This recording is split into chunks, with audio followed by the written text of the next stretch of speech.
What's going on, everybody? Happy Monday. Happy MLK Jr. Day. Happy Dr. Martin Luther King Jr. Day. It's yours truly, KC-1400. Ken Clark. It's Monday, man. I had to come rescue you guys from that depressing ass national championship game. My goodness, please keep Notre Dame out of the national championship game. Please. They always nut up. They always lay an egg. Absolutely, we live on a holiday, sweetheart. This is a holiday for us. This is our opportunity to come on and celebrate. You can turn on the national, you can turn on the news and watch the Agent Orange. It's your call. But no, man, it's Monday. I won't be on long tonight. Just wanted to come on and give you guys a little bit of FaceTime, give myself a little bit of a distraction away from the goings on. That's right, Carl. What's up, brother? Celebrating us tonight, man. Brother C-Lee, if you're out there, I'm gonna invite you up tonight. We're gonna talk about it, man. We're gonna have a family conversation, and then we're gonna get out your way, man. I'm gonna shorten these lives up just a little bit. You know what I mean? A lot going on. We had a great weekend, heck of a weekend in the city of Jackson. Just want to once again salute the city of Jackson, man, for putting on a remarkable national championship parade celebration. It was awesome, man. So we live, man. They didn't, man. Notre Dame didn't blow it. They suck. Y'all must like Notre Dame. No, I just don't like Ohio State. That's about all it is. It's they're the lesser of two evils, I guess, for me. I don't really care either way, but I mean, it would have been nice to see, somebody win other than Ohio State. I just get sick of I don't like narrative-based content. That's why I don't watch like ESPN like that anymore. A lot of forced narratives in sports. Just kind of get a little annoyed by it. Had a blast at the parade. That's right, Brandon. So yeah, man, come on in, man. Happy to see you guys Monday on this happy MLK Day. I want to happy birthday to my dad. You know what I mean? And happy belated. For you guys that don't know, KT Dove's birthday was yesterday. My sister's birthday was the day before that. And 2 days prior was my daughter's birthday. January, TD's birthday was what's up, KT Dub? Happy birthday to KT Dub. January the 19th was his birthday. My sister, January 18th. My father's birthday is today.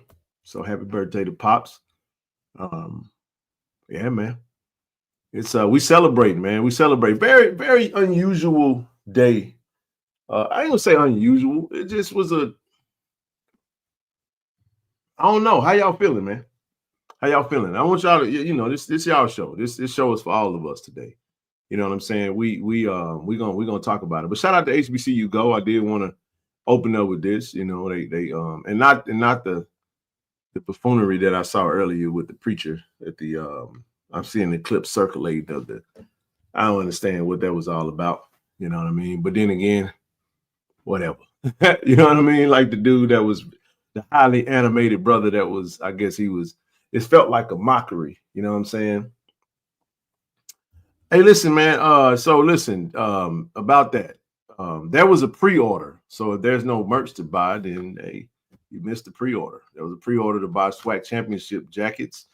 The jacket that went out by Rick Deuce, public figure, was not a jacket that you can purchase. That was a jacket that was made specially custom made for the team. It's not going to be available for anyone to purchase. It was an exclusive creation just for the team. So you might not want to get on the website looking for that one because you won't find it.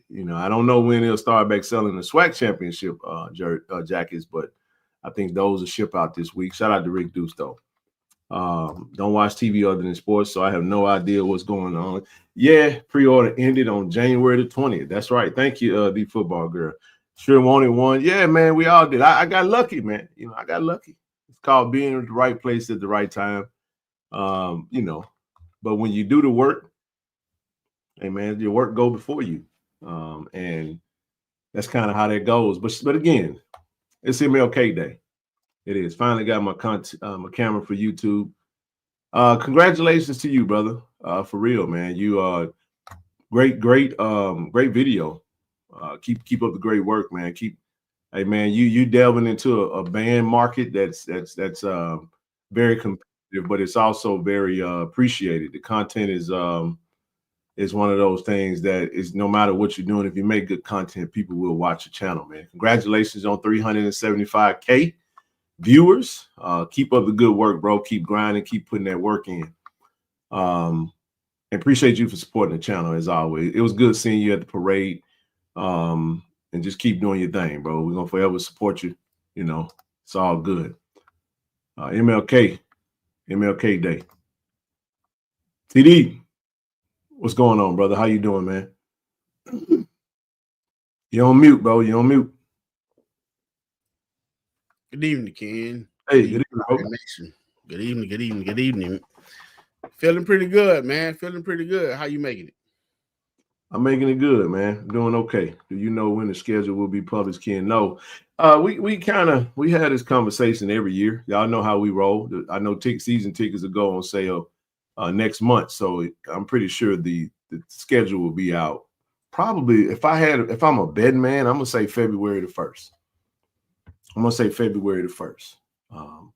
Because usually the schedule has to go out before the season tickets go on sale. I know season tickets go on sale next month, so they'll be out pretty soon. It'll be out pretty soon. I know we're anxious to make them travel plans, so I'm sure it'll be out there. Also, it said Reed is selling a replica of that nice jacket, a replica of his own jacket, not Reed Enterprise. Shout out to that, Reed. You actually can go on the website right now and buy $200, man. You can get a national championship jacket, a bomber jacket on Reed Enterprise. Go to the website now. Go shop with brother Thad Reed and buy all of it. You got the white jacket that I got.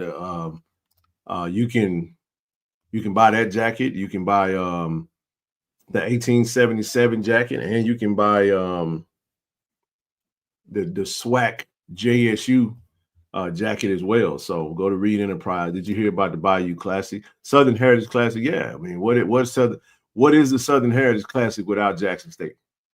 You see what it is, and they just proved to us that our value of that classic is what it is, and that is without Jackson State, that classic is a classic that's unsustainable. You tried to put Arkansas Pine Bluff, but it's just not the same thing. You know, and now the price of, you know, the cost them went up. So if you want to have us back in Memphis, you're gonna have to pay us. Got to pay us, and I'm talking pay us handsomely.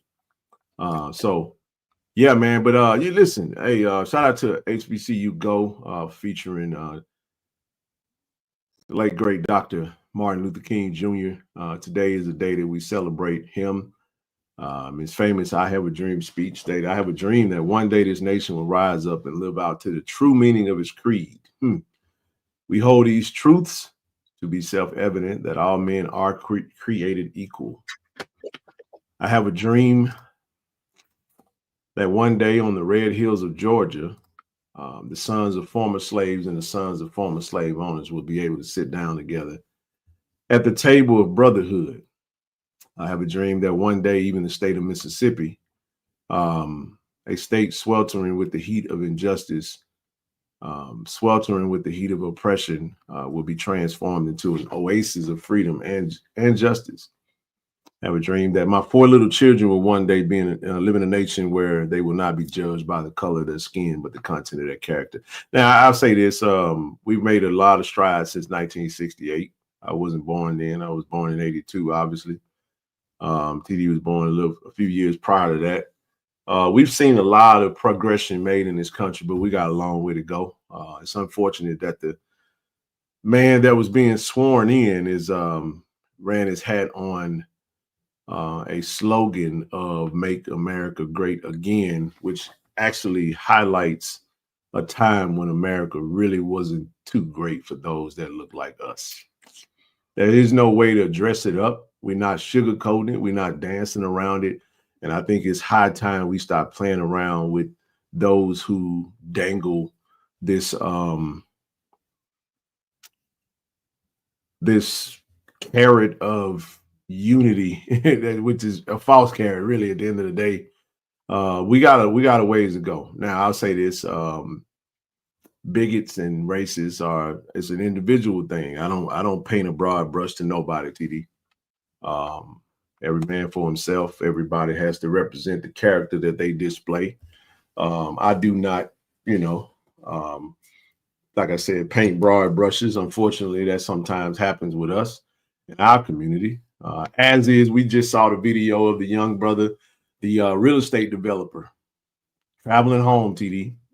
You know what I mean? And a young lady that of a lighter hue in the neighborhood, led a emotional, there was no threat, but because she saw someone that had dreads and he was a light-skinned brother, you know what I'm saying, living in the community. The irony of it is that she ran to his house and rang the doorbell, trying to pretend like she was at home. And she said she didn't believe that he lived in the neighborhood. And she come back to the house and his wife opened the door and his wife was like, "Who you looking for?" She was like, "Oh yeah, that was this man. He was da da da da." She was like, "Yeah, that's my husband." Doing the great truck, a silver truck. And then he comes out, and then you want to cry these crocodile tears because, again, I TD, one of my favorite quotes, unfortunately, you know what I'm saying? Let me say this real quick, and I know you feel me on this. This is what I want folks to understand, and this is the reality of that, whether you accept it or not. We are not this outer coat of flesh, y'all. We are spirit beings, and this life is merely just a physical experience. However, there are certain things that you do have to deal with when you carry around a coat of flesh that has a darker hue, i.e., the hue that you see on this coat, the hue that you see on Brother TD, the hue that you see on the late great Dr. Martin Luther King, man. And unfortunately, if you haven't walked a mile and a half a mile in the steps and the shoes of what it's like to be there, and he's like, oh, people like to mock this whole thought of being oppressed. You can have, so a lot has gotten better, bro. We're not getting sprayed down with water hoses, and I've never experienced that America, bro. You know what I mean? I don't know that America, but I do know this much. I do know that I was raised by a woman who was deeply affected by the oppression in the state of Mississippi, where she was, you know what I'm saying? I told y'all the story. I'm not gonna go through that again, but I've seen that. I've experienced it, and there's remnants of it. Now it's more classism, because y'all do know that classism is really the child of racism, right? Or should we say the first cousin? You know what I mean, TD? Where it starts becoming about money. And then what tends to happen is many of those from our community are faced with opportunities like Mississippi Valley. They went and performed at the inauguration, and a lot of people like the hell with Valley. We were saying the hell with Valley before they went to the inauguration. Wow. Likes of Snoop Dogg and these other celebrities going. Y'all know what Brother Malcolm X said about celebrities. We celebrate these people as if they some great figures, and we shouldn't be celebrating them anyway. They just rappers. Like, they don't represent us. They don't speak for us when it comes to that, but you grow to love them and like them because of they artistic talents that was given to them by God. But you have on one hand, one is talking about the people who do go perform and sell out, and then next thing you know, TD, they you fast forward, now they performing, and it's like you kind of find yourself in a situation where, hey man, money is to be made in some of these instances, and it is what it is. So very unusual time, yet very familiar time for us, bro. It's an uncomfortable time. If you guys remember the time frame of 2016 to the year 2020, it was a little awkward for a little while, under. So we don't know what's to come, but we know who is in control. What does the saying? I'm gonna shut up, TD.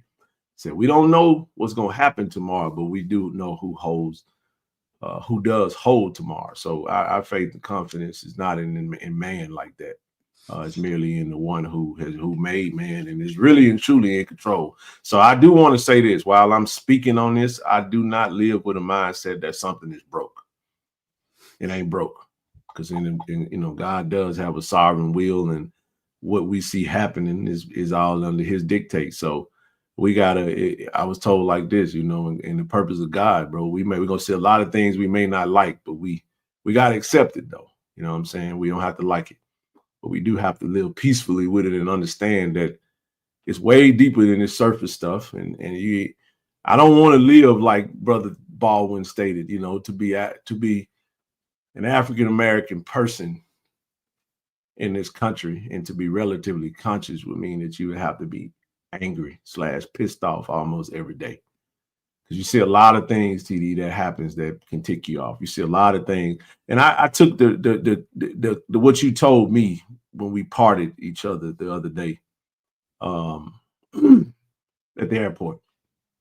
Getting to a place where you may run and encounter statements, quotes, things that may transpire that may put you in a position where you may want to react to it, and you just have to learn how to not. Go ahead, bro.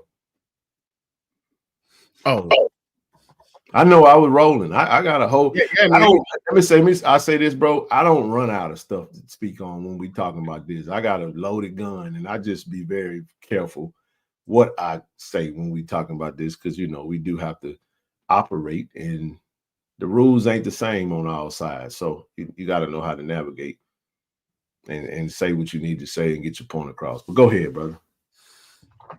Yeah, again, I would say, is there an echo? Can you hear echo, King? No, I can't. Oh, okay. I would like to say, man, I'm glad that we are able to honor, you know, Dr. King. It was a national holiday made for him, for the work that he did. And you want to talk about work that was put in.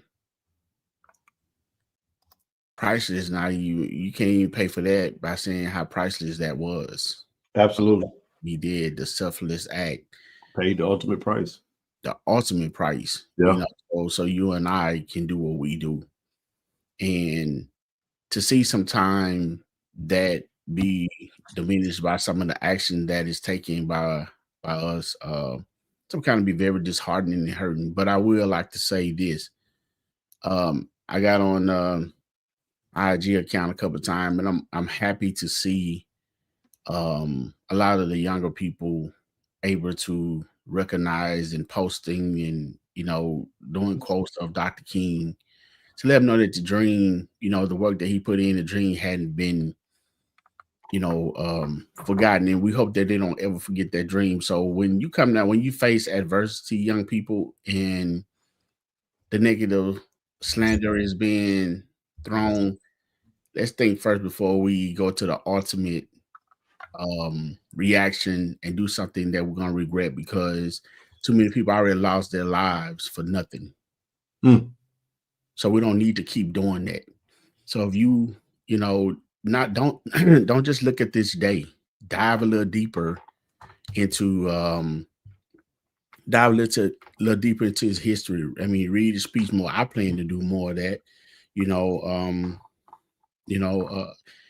as well as Dr. King, you know, we had, you know, like Fannie Lou Hammond and James Meredith and oh yeah, Vernon Dahmer, you know, those people that was locally. I just speak on people locally. Evans, bro. Their life as well as Dr. King, so we can have the platforms to do the things we do. So just be mindful of that when you make your decision. If somebody say something on the social media post that tick you off and you want to go left and want to, you know, act with violence. Enough of that was done on innocent people. So again, I'm glad this day is being honored. I'm proud of this day.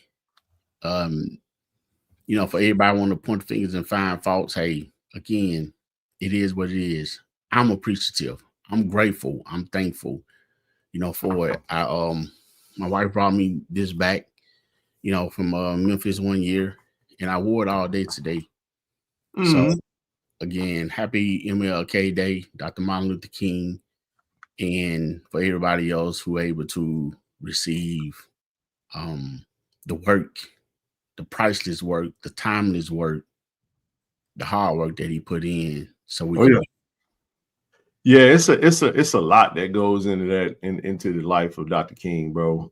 When you really know what really transpired, like even down to the death, just reading a lot of stuff, just online, even when it comes to his daughter speaking about, you know, how he didn't die from the gunshot. He actually died from, you know, suffocation.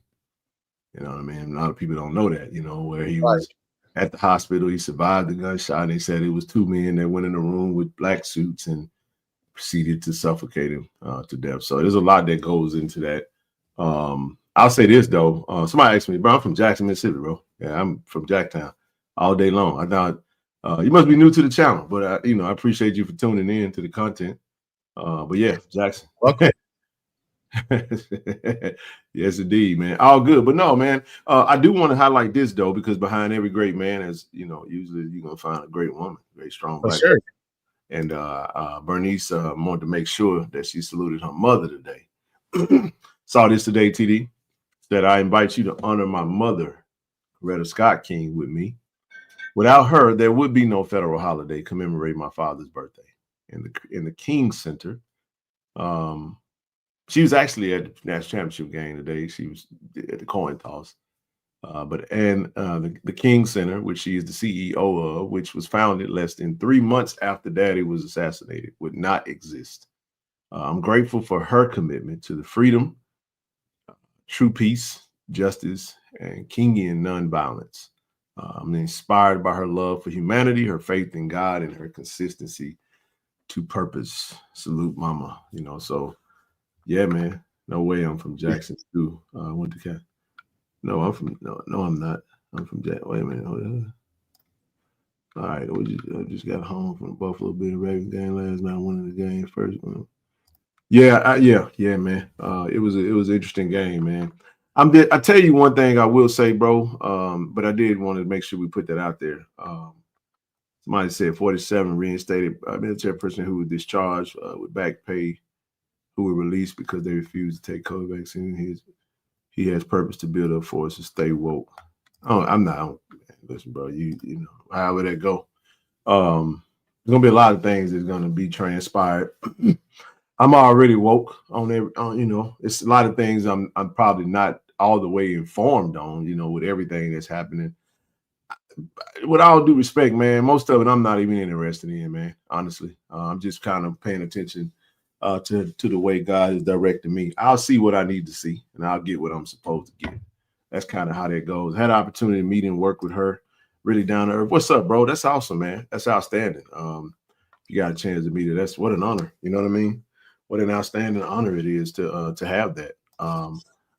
But yeah, man, it's that day. We got to start off with that. I say this too, though, man. But let's talk about this, TD. Hey, Ken, the last thing before you push on there, if you don't mind, I'm still on it. Okay. I'm still on it. I just want to tell you that. So the Madison County Court Circuit Clerk, whatever the hell, courthouse, whatever. Mm-hmm. So they were closed today, honor federal holiday. So when they put the post up, they said they were closed today in honor of Robert E. Lee and Dr. Martin Luther King. And I was like, it couldn't be no more of you could be more disrespectful. Wow. I'm dead serious, bro. Somebody tell me. Y'all tell me. Listen, did y'all see that on Facebook? Tell me y'all saw that. Somebody verify this. I'm dead serious. I'm not making this up. Robert E. Lee in large font at that. He was first. I'm like, bro, they lost. Get over it. They lost, big dog. I'm just saying, that's the type of stuff. And then this is what I'm saying. We do that type, they do that type of stuff. And then when people respond to it, it's like you want to talk to the people who responded to it and not the people who are. I ain't never seen a place where you can intentionally do things to antagonize a group of people. And yet, when the people react to it, you act oblivious as to why they reacted the way that they reacted. There's a such thing as respect, man. You know what I'm saying? I'm just saying. Yeah, Mississippi are the only state. I'm just telling you, it's a state holiday in Mississippi. I understand it is. I fully understand that. I get all of that. I totally understand it. I just want y'all to understand we made some progression, but we still got a little ways to go. You know what I'm saying? And like I said, it's I've never seen a loser celebrated like that. You know what I mean? So that's how I wanted to start off the show tonight. You know, it was we celebrating regardless. It was a great day of celebrating. We celebrated the parade. TD, I get your thoughts on the parade. We talked about it. Hell of a weekend, man. We got a chance to honor the 2024 HBCU national champions. Our DI love Jackson State Tigers. Rain, shine, sleet, or snow. We was out there, man. Shout out to the coach, Coach CC Taylor, AD Robinson. They was out there, man. Looking good, man. Riding the fire truck, hosting up the Celebration Bowl trophy. Let me get your thoughts, bro. Again, I know we talked about it. Hold on, Brother Seeley said, yep, actually say Mississippi really Confederate Day and King simultaneously. That was the only way that the neo-Confederate legislation would allow it. Yeah, I know. We're going to talk about it a little later. I'm going to invite you up before we get up out of here, Brother Seeley, and close out the show. We won't, like I said, we won't be on long tonight, but we're going to be on. I do mean on. I just had to take a break from that dismal national championship game. And let's talk about this national championship game. So if you're an Ohio State fan, you're kind of feeling like a Tiger today. So talk about the celebration, TD. Well, actually, I did want to speak on, you know, when you put up the honor, yes, that you say something then that I always say, man, behind every successful man or powerful man, there's usually a strong woman. And that's real. And Miss Coretta Scott King had to be that lady, was that lady. You know, so it's great that her daughter made sure that she was honored and recognized as well. So I just want to commend her daughter for that. Commend, you know, Miss King for standing by her husband. I mean, I can't begin to imagine how fearful those times were for her and her family, her, you know, and her kids, you know. So again, much respect to her. And again to her daughter for making sure that her mother is recognized as well. So that's all I wanted to say, man. Just give her flowers too, man. In all of the movements in this country that have led to us having the rights that we have to do the things that we do, that have been strong African American women, and the likes of, you know, obviously the great Coretta Scott King, right? Rosa Parks, you know what I'm saying? Betty Shabazz, right? Shucks, man, you named a few. I just had another one in my head. It slipped my mind. My mind just went blank. 1 second. Hang tight. Because I was going somewhere with that. You know how the thoughts is going here now. But here's the point that I wanted to make. It didn't matter.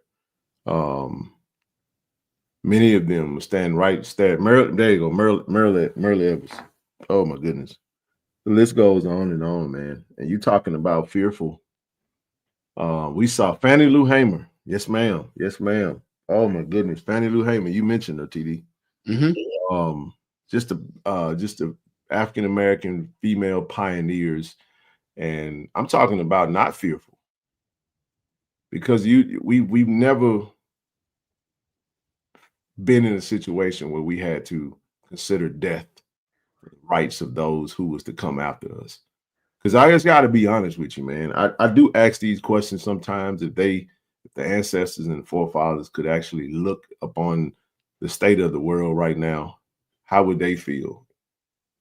How would they feel about the ultimate sacrifices that they made to make things the way that they are? And yet, you know, so many just don't really appreciate the efforts. We call them the young fellas. We got to do our part as mentors and make sure that there's a lot that's happening though, man. It's so many ways you can go with it. Social media has really, has done a number on us, bro. As people, we don't read anymore. All of our information comes from social media. You know, they shut down TikTok for half a day. People lost their mind. People now, the people who were making money from it, I understand, because there are some people who's making a lot of money from Ida B. Wells, absolutely, Shirley Chisholm. List goes on and on. I could Spend on. And I don't like listening because my memory is not what it used to be. And sometimes, you know, you don't have it right in front of you. But I don't pretend to be a scholar in everything. I just know what I know. You mentioned the names, it'll come to me, but I'm trying to stay on track here. But man, so many ways you can go with so much history, man. So much is happening though. You know, it's so much strategic just politics, man, that are being, you know, put in place. And there's not a lot of, I don't say there's not a lot. There's a growing sector within our community that's getting to the place where they really don't care anymore, bro. We just kind of Yeah. That's what you know what I'm saying? You don't really have no principles. You just kind of don't stand for nothing. You fall for anything.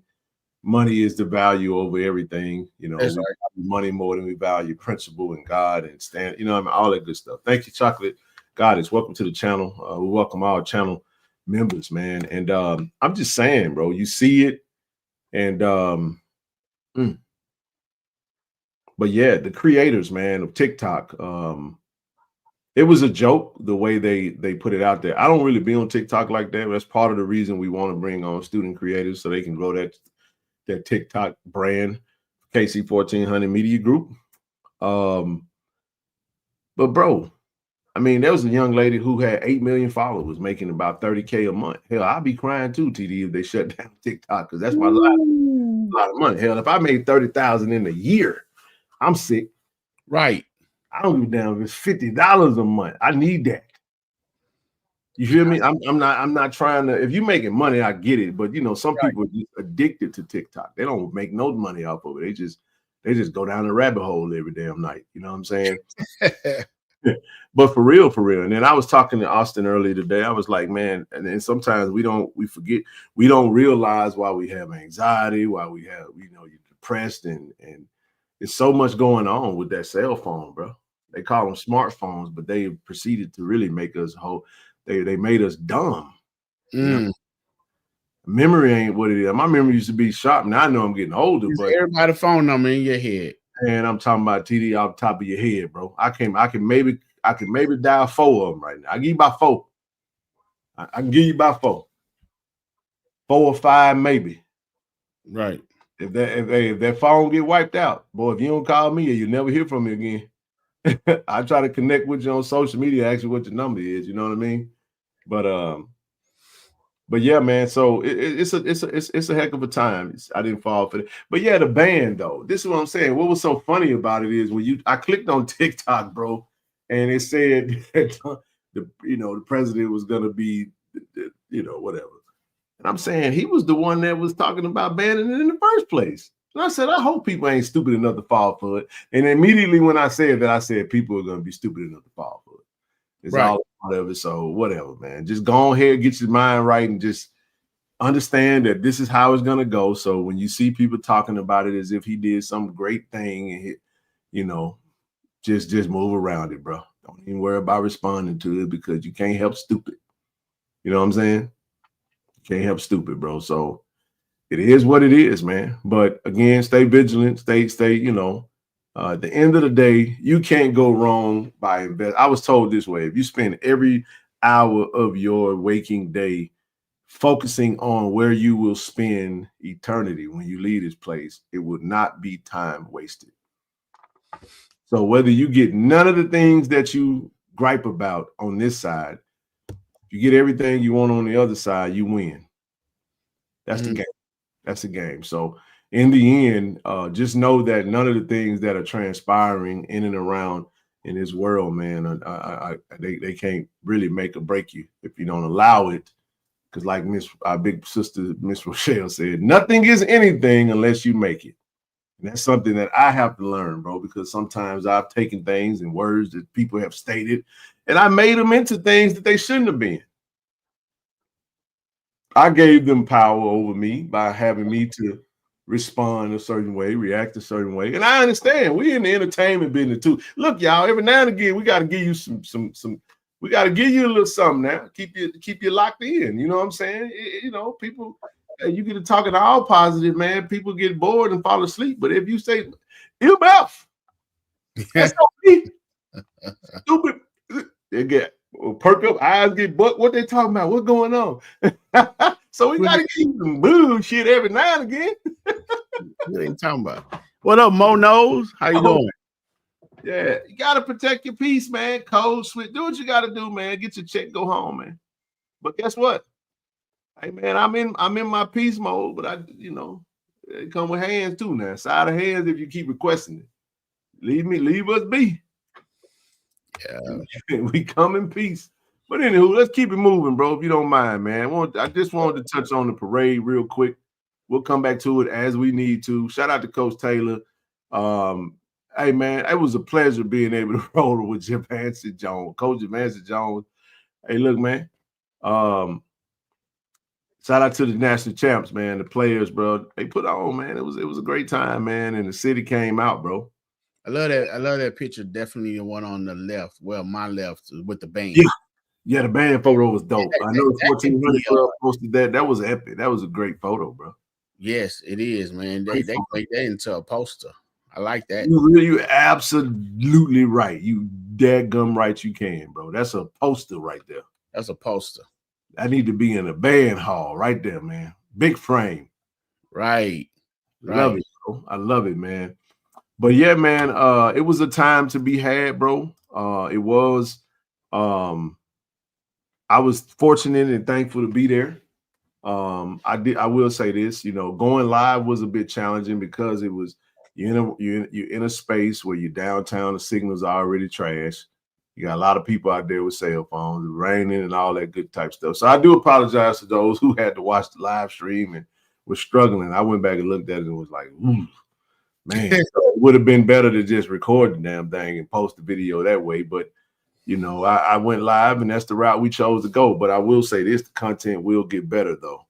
Got a plan for you, bro. We talked about it. I went in, we will drop an initiative soon. We got to do some upgrade on some equipment here coming up and then we don't forget, bro. I want to plant this seed with the family. We got the Legacy Bowl coming up with a lot of kids going down to New Orleans. We will be partnering with Austin and the Jackson State football media team. Y'all know how we do every year. We take care of their lodging, and so when we drop that initiative, we're gonna be ready to rock and roll with that. So that's coming up next month. I think next week we got the Shrine Bowl. I plan on getting over there for that day, and we'll see what type of content we can come from that. But it's gonna be cool, man. But go ahead, TD. Go ahead. Yeah, man. Actually, the parade. I mean, we can never get tired of it. I mean, it was well organized. The police. I mean, I still like the fact that it was in the evening. I like that was different. We had people like lights, and then seeing the blue police light without them chasing you down the street. Those guys on the motorcycles, seeing the sheriffs and stuff on the horse. The little kids out enjoying themselves. It was epic. I'm glad I was there. I saw the bands come through, the kids having fun. Again, just another notch in the belt for Jackson State and Jackson, Mississippi. I mean, the players were walking. They was recognized by the people in the crowd. They was giving out hugs. They was giving pictures. I mean, they were treated like rock stars. Coach Taylor was out doing his thing. He even had on drip, man. Dripped out, dog. He was dripped out, man. Coach O, Coach Vancy, crunk as usual. Coach Gallo was out there holding the trophy the whole time. The whole time I saw him. Everybody just was out there, man. And then you had the Tiger Funds and the 14. Hey, man, you had whoever had that big ATV. Lord have mercy, that was genius. That was genius. And then they had barrels of candy. Oh, they did it big, bro. What up, Herb? What up, Herb? On the highlight of this disgraceful day. Yeah, man. Hey, man, listen, you know what it is, baby. Keep your head up. Keep grinding. Keep putting that work in, baby. You know what it is. Yeah, Herb was one of the ones I definitely saw. We had multiple clips of Dr. King.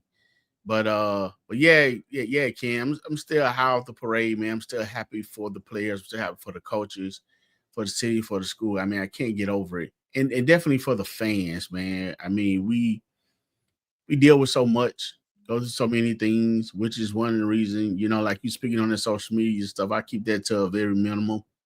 But I'm happy for them to see everybody out there and doing their thing. The boom came through, performed well. We had the trophy out there.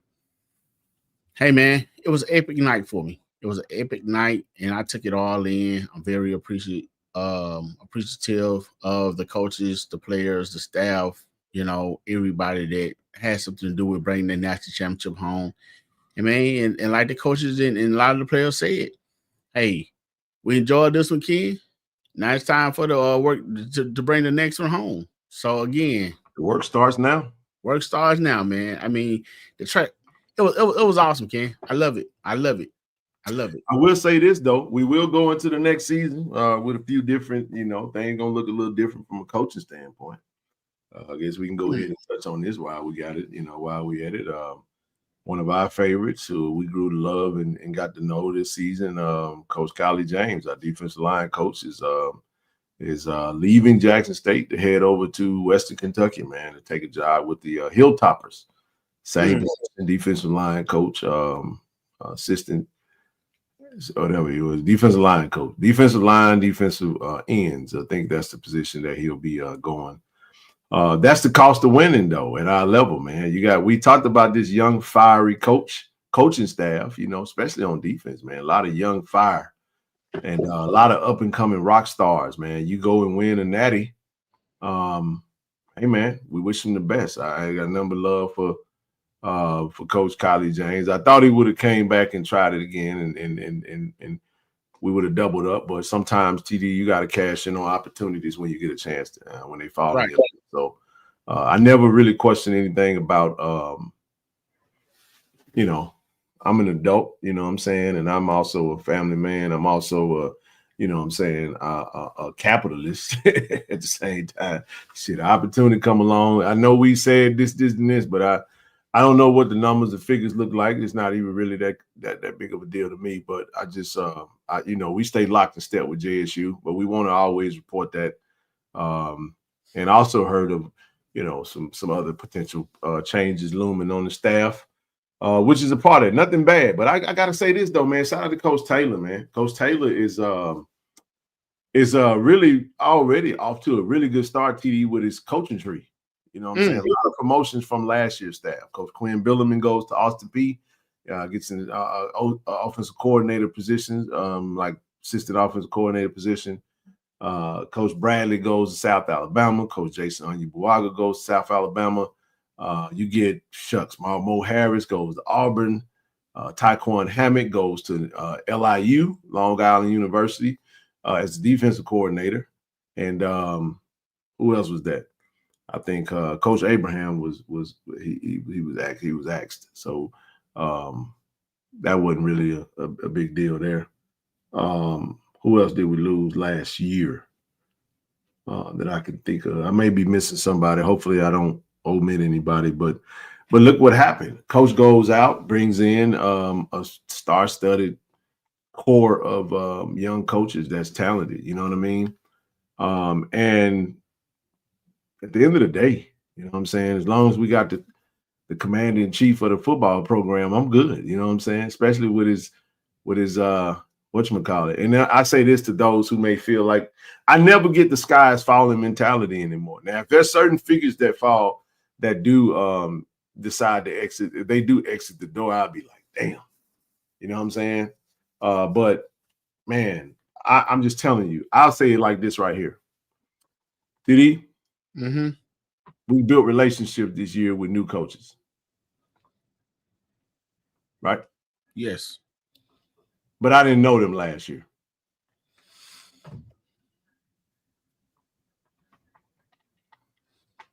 You see what I mean? Yeah. I'm just keeping it a buck. Like, yeah. I didn't know. All right. First time meeting. Coach Benson Marshall. Got a number of love for Coach Benson Marshall. Kylie James. Met him this year. Chris Orr. Met him this year. See what I'm going with this? The beautiful thing about Coach Taylor is this. I think it's easy. You know what I'm saying? The beautiful thing about his staff, for those that don't understand it, TD has been plug and play. Every time somebody leaves, his replacement is already there. We already have his replacement on staff, if you ask me. I'm not breaking any news, but y'all know Coach Aaron Jackson has been on staff for the longest. Is that the route that Coach Taylor's going to go? I'm not saying that it is. I'm just saying it just makes sense.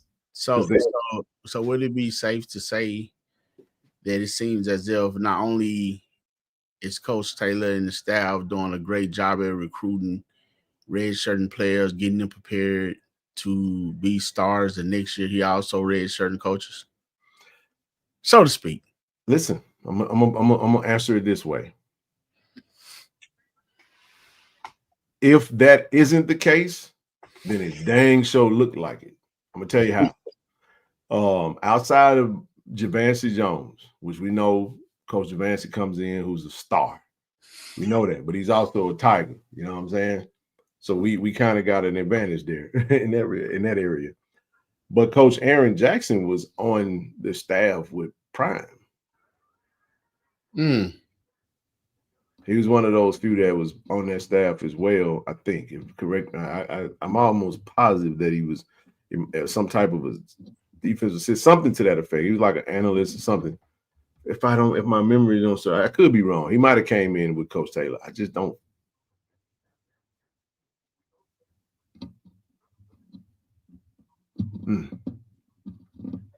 I know Coach Brandon Morton was there. He's a recruiting coordinator now. But but follow me on this. Forget all of that. Forget whether he was there. Let's just say he came in with Coach Taylor the first year, last year. All right, check this out. Quarterbacks coach is who? Coach Rip Kirk.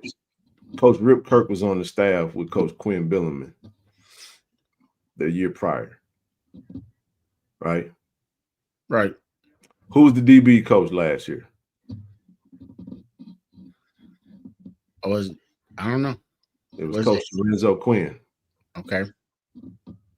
Because Coach Jonathan Bradley was the defensive coordinator. Right. His assistant was who? Coach Mario Magana. See what I'm going with? Mm-hmm. Out goes Bradley, up goes Quinn. Quinn goes up, Magana goes up to DB coach. Out goes Billerman, Rip Kirk goes up to quarterback coach. Mm-hmm. You follow where I'm going? Out goes Callie James. It seems pretty damn. It seems solid to me. But again, coach may say, you know what, I want to go and hire another one. But I don't think that makes sense based off the fact that you got a very good core that you may want to keep. You may want to allocate funds in a different way. I don't know what coach gonna do. I don't know. I hadn't talked to him about it because that just kind of came out today. But it made sense though. And I'm gonna be solid when I say this because I ain't mincing my words and I ain't holding nothing back. The news today of Coach Callie James leaving wasn't a shock to me. It wasn't, TD. It wasn't. You want to know why? Go for it. I just felt the writing on the wall, bro. I'm an energy guy. I read, a lot of things can be said with no words being said. If you read energy, not in a bad way. I'm just saying, like, a coach is a hot commodity. He's kind of coach was mulling, man. He was mulling. He's mulling. Stay, do I go? Stay, I go. He had opportunities, man.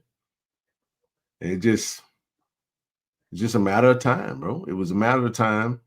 And yeah. Well, kid, there's many ways coming to my mind about this.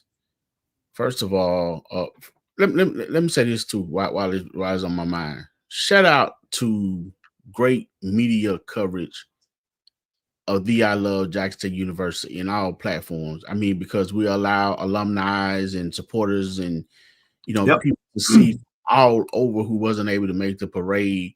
It was great coverage. I mean, you can go anywhere and grab the content, man. So shout out to the content creators, everybody that followed Jackson State University. Yes, sir. Far as Coach James leaving, I had a chance to talk to him a time or two, not just real sit down. Most of the time we've been in passing. And I'm gonna take the road of, Coach Taylor when he hiring people, when he hiring coaches. He does a great evaluation of not only a player's talent but coach's talent, and I think he's fine because we always it always been talked about the system that has to be had. Always be prepared for the next man. Up. Yeah, I think it became up like I think AD mentioned it. You always got to have a coach ready for every position. You have to. You have to. So, when you winning in this NIL age, you're not only going to lose players, but you're going to lose coaches. And you said it best: when you winning, and if your coaches, about something, then people are gonna, they're gonna pick them. They're gonna go for them. I'm pretty sure he had the offer. Hey, that's all the way up to the NFL, bro. Right. Today, Coach Ben Johnson, I thought was going to be the Raiders coach. He takes the Chicago Bears. Listen, bro, if you've been following the Detroit Lions, you know damn well that they're going to take a hit, bro, because you got to replace him. And not only are they going to lose their OCTD, they're going to lose their DC as well, because I think Aaron Glenn is probably going – the D coordinator, I think he's going to the Jets. So it's the cost of winning is the cost of success. But I'd much rather lose our coaches in an elevated state. Yeah, losing seasons, right? Than to have a losing season and have to whack a joker. You know what I'm saying? Right. That's the other way. You know what I'm saying? Exactly. And I heard a coach say when he was on the way out the door, in this business, you get what? Elevated or terminated. Right. Right. And you know what? And that's why I'm giving Coach Taylor, Coach Otis, their credit for, allowing those guys come in. They probably already have a frame of mind because here's the thing, Ken, they're giving them the opportunity. Look, man, look, bro, as a fan, I could be wishfully thinking, okay, I know TD got his quarterback. Look, we suck right now, and we're in the same division. But it was a no-brainer. Caleb Johnson or no damn body. All right, let's keep going, TD. Right. Nah, I just was saying, it's an honor that Coach Taylor, because he went and got a lot of young players that he believed in and gave a chance and opportunity to. I'm pretty sure they already had in mind and knew that, hey, it's a possibility that it can, they can come and go. They may be expecting, anywhere from 1 to 3 years, maybe 4 years. I mean, who's to say? But then when you win, that chance of the people that you pick, success, help, get promotion or a chance to move on or lateral move, whatever the case may be. So, I give credit, to Coach Taylor now for recognizing the talent, and that in Coach James and whomever else, even with the players to coming in for bringing their talent here. They brought us a Celebration Bowl. We hate to see them leave, but we definitely wish them well. The relationship and the bond has been created there. And hopefully we see them, in another state on another side somewhere. Hey, we can chunky deuces and, say go Tigers and keep rolling, man. So I'm happy, for Coach Jane, to get his other opportunity. I'm sure that the coaches already have something lined up, to move on. I don't think that he just, it just was okay, I'm gonna drop it on you at the last minute. And if it was, then hey, we still got how many months before the football season, Ken? 7, 8 months? Yeah, we got a ways to go. Still got a ways to go, man. And TD, even to those who feel like, well, what about the players that he helped to recruit to the school? Well, we hope they came to the school primarily because they wanted to play for the school. We do understand relationships, but I will say this. I'm not worried about our coaches coaching in recruiting. If somebody decide that Jackson State ain't the spot for them, there is a second window that's open with the portal. We got to watch that window. And I'm telling you right now, if hell, guess what? It's 8,000 kids in the portal, bro. I'm just saying, you know what I mean? So you got to let your next move be your best move at all times. And I'll say this, if they did decide, then that just frees up an opportunity for us to go get another one. And that's just how that's going to go. Like, again, I have full confidence and faith. Look, man, we should not, none of us should be questioning who is the guy coming in from Terry High School. I don't know what you're talking about. I have no idea what you're talking about, Taplin. Willie Taplin. That's right, brother Justin. There's plenty of great coaches out there. It is, man. And let me say this too. Can we talk? All right, Justin, you just gave me assist on it. TD, check this out, bro. Is Jackson State not in a good position, bro, to go knock on every SWAC school's door and be like, hey, D-line coach, you want to come play for the national champs? We got the best roster. We're in the best position to repeat. And wherever you at, y'all suck. I mean, but the thing with that, you know what? I can add on to what you just said. We might not have to go knock it on. Let me not say they suck. That's just I'm being facetious when I say that. Yeah. Be respectful. Go ahead. You know, they may not have to go knocking on doors. The phone may start. See. I was trying to be. You going where you see now? You talking my type of language, right? I'm saying you don't think that phone ring when they saw that? Hey, Jack State. Let me tell you what Kylie James going to West Kentucky just did. What's that? In 2 years, them coaches are looking, saying, "Shit, man, I can go to Jack State, man, and man, they gonna win." Elevate. Jack State is on an acceleration program right now. So let me ask you this: what defensive coordinator, a team that we played against, that you respect their defense or maybe their defensive coordinator, besides Alabama State? Well, I think they lost theirs already. Shit, they got dismantled. Yeah. Hey, you remember? I know. What's his name? Oh my goodness, man! The young brother Kendall. Kendall was on with the young good brother from Alabama State, and they doing the show, and he said no. He screamed on live. He was like, "We just lost." They lost the DB coach, which is a really damn good DB coach, by the way. He went to Kennesaw State with Jerry Mack. He lost it. Then they lost their defensive coordinator to UAB. So what happens to Alabama State? We don't know. We got to wait and see. So what other defenses did you like out there that you was like? Defensive line coaches or defensive coordinator? Like, what are you talking? Just defenses itself? Yeah. What defense got your attention that made you say, "Man, that coach is doing their thing"? South Carolina State. South Carolina State was South Carolina State, Travis. South Carolina. I ain't say. He said none. Bama State done pretty much. Is Bama State's defensive line coach still over there? We can go knock on their door and see if he want to come on over to the. If he want to drive 4 hours, move on over. But then again, knowing in his position because of the outages, TD, he might be looking for an elevated role within the program for staying. That's the other thing. But as far as the defenses, though, I didn't really see nobody out there from who had a tough defensive line, bro. Alabama A&M got a new staff. They got a new staff. I mean, there's an opportunity there.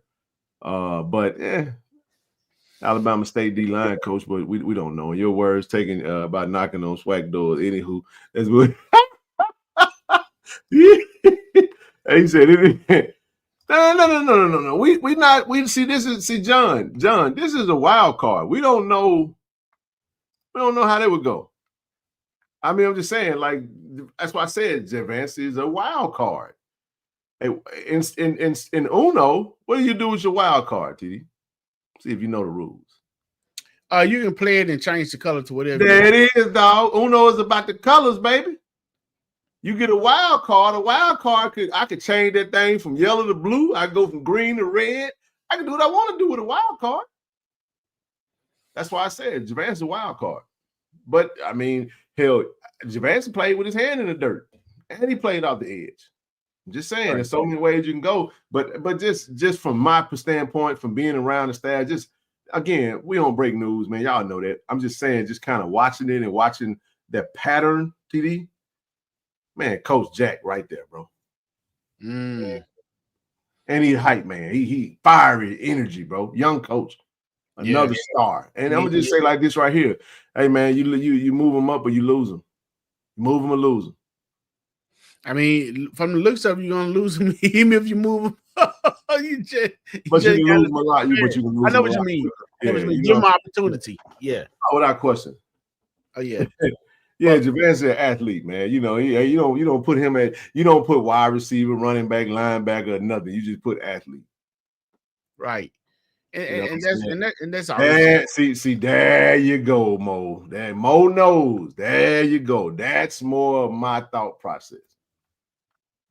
There you go. That seems to be, you can make one hire that makes sense from a monetary standpoint, maybe the defensive analyst standpoint, another young up and coming fiery coach that's not going to kill your budget, that can also allow you to absorb some of that money that it may have costed to pay the previous coach. I don't know. Can he recruit? Absolutely can. Yes, sir, he can. But you have to also understand, like our coaching staff recruits as a unit as well. Like everybody has their ones, but they recruits as a unit. They recruit as a unit. And we do a hell of a job recruiting. So yeah. Yeah, so yes, sir. That was It might be that ain't bad, bro. That ain't a bad call, dog. It's fast as a draw forward. hey, trust me, dog. I like it. I like it, man. But in the end, your staff stays intact. You got your head coach who's the OC. Right. You got your defensive coordinator who's basically has opportunities. TD, we had a conversation with Coach Quinn. He got opportunities. Y'all be a damn fool if you think Coach Quinn ain't got opportunity. But hey, he where he want to be right now. Why would he like the role that he's in? You know, it doesn't mean that one day you may not take a job somewhere else, but right now, you got to strike while the iron is hot. And that's where he's at.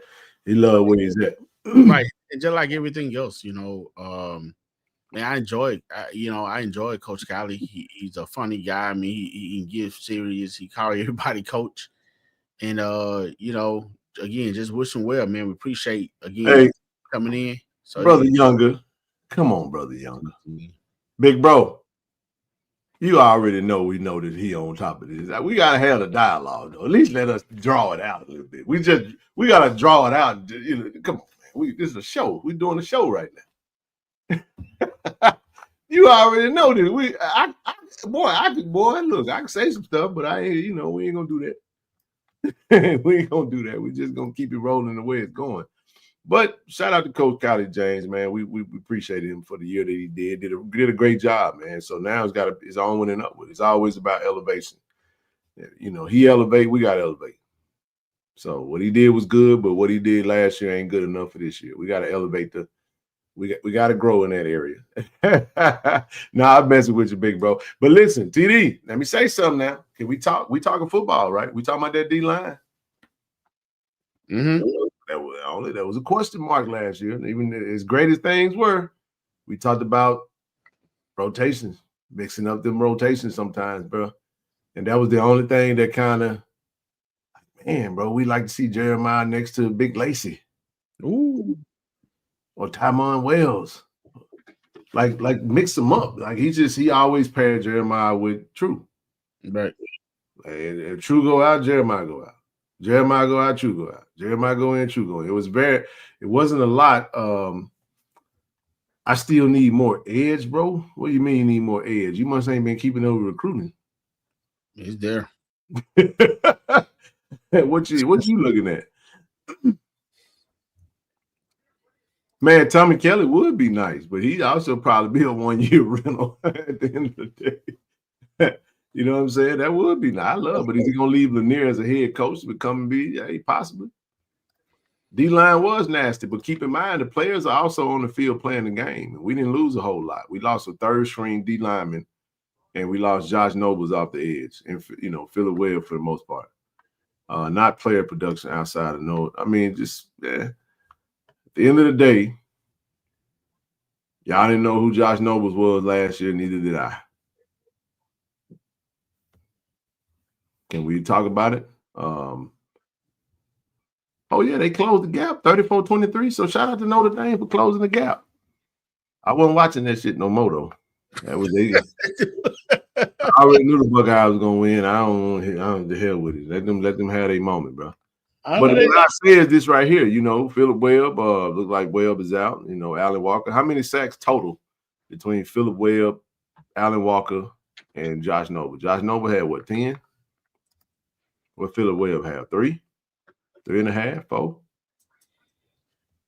Yeah, most of those came on, in the front of the season. So without anybody getting in their feelings and nothing like that, we're just talking production right now.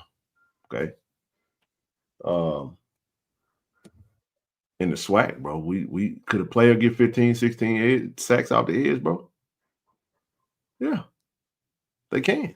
Yep, they can. So again, I'm always looking at it from a standpoint of if someone goes out, we're not doing anything. We're just talking about what our coaches do.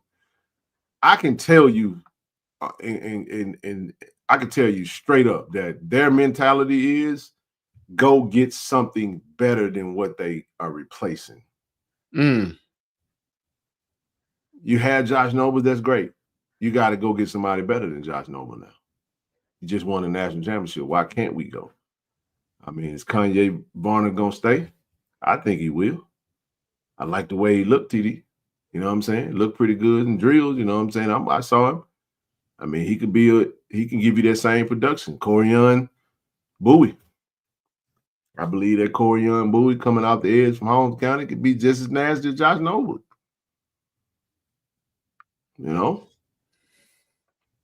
So I just paused there. You got young bucks coming off that thing. You know what I mean? You got he's coming in from high school. The kids from Hollandale, or the Simmons. Man, all I'm saying is we got a slew of talent in the room, man, and we got a coach that's smart enough to dial it up and put him in the right position to win. Listen, speaking of, man, we talking about our coaching staff, but look, man, we just had another commitment come in. While we talking. You know what I'm saying? Coach said TD, when we had him live at M-Bar, he said, we done. He said, maybe a safety. And that's what he told us, right? He said, maybe a safety. Boom, shakalaka. In comes Cam Salis. Cam Salis, transfer DB, 6'2", 215, TD. 6'2", 215, bro. Yeah. Straight out of Pickens, man. Holmes County, stand up, baby. Yes, sir. Yeah, man. Yes, sir. Saying, hey, man, that young man I'm going to play linebacker, huh? He played linebacker at Kansas State, man. He picked up a lot of weight, but I'll say this to you. I'll just say this. I was a fly on the wall, when he was kind of conversing with a coach saying, what he wanted to play. He wanted to go back to his original position and play on the roof, play that safety. This your John Huggins role right here. There you go. There go your big guy. Can he cover DBs? Yeah, he can. He can play the nickel. He can play cornerback. He can play all of that. If you watch his film, he got a high motor. But let me tell you something now. But he come off the edge too. He can do a little bit of everything. He can play linebacker, TD. I mean, he about the same size as Robert McDaniel. Huh? Hey, look, man. Man, let me tell you something. You can put Reed pulling him off the edge, bro, and move this kid to linebacker. I'm just telling you, man, we got weapons. Right. And the coaches can move them around. It just because one I go, but it ain't about just Cam Salis. We want to welcome Nakaya Jamat, you know what I'm saying, coming in class of 2025, high school, coming to the I Love Jackson State track student, man, officially committed. She's a really good track kid. I want to say out of the state of Georgia, if I'm not mistaken. And I'm watching a film on Twitter or X, I should say. But we want to welcome our two latest Tigers that committed to the I Love, man. We're excited about it, man. So shout out to Coach Mark Thorne for getting him some more Tiger talent over there at the track program. We're excited to partner with him and his athletes. But also, man, shout out to Cam Salis. This is a big pickup, TD. Big pickup. She shows us over Georgia State and Kennesaw State. That's right. That was her top 3. Georgia State, Kennesaw State. Yep, she's from Georgia. So she wanted to go to the HBCU, man. She came to the best HBCU in the world. Bait your play, cousin. You know what I'm saying? That is a strong safety. That's right, bro. We'll take that. Hey, listen, man. We got Shamar Hawkins back. You know what I'm saying? Still got BJ over there. You know what I'm talking about? You got some talent in that room, man. I'm telling you guys, bro. Just hang tight. Let the coaches do what they do.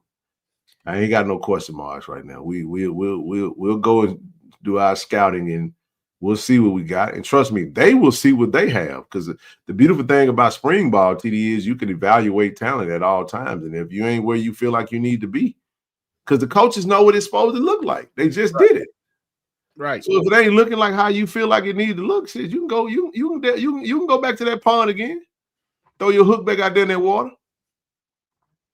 Speak to me. Talk to me. I tell you what, I'm like, first of all, I like to say welcome each player or Cam, to the fold. I definitely think it's a great pickup. Definitely another local kid. He playing with some players that from his area, from his hood, from Holmes County. And Holmes County have been a pretty elite program for the last few years. Just watching them off and on the field. I know they got a player right now. I saw him play, Ken.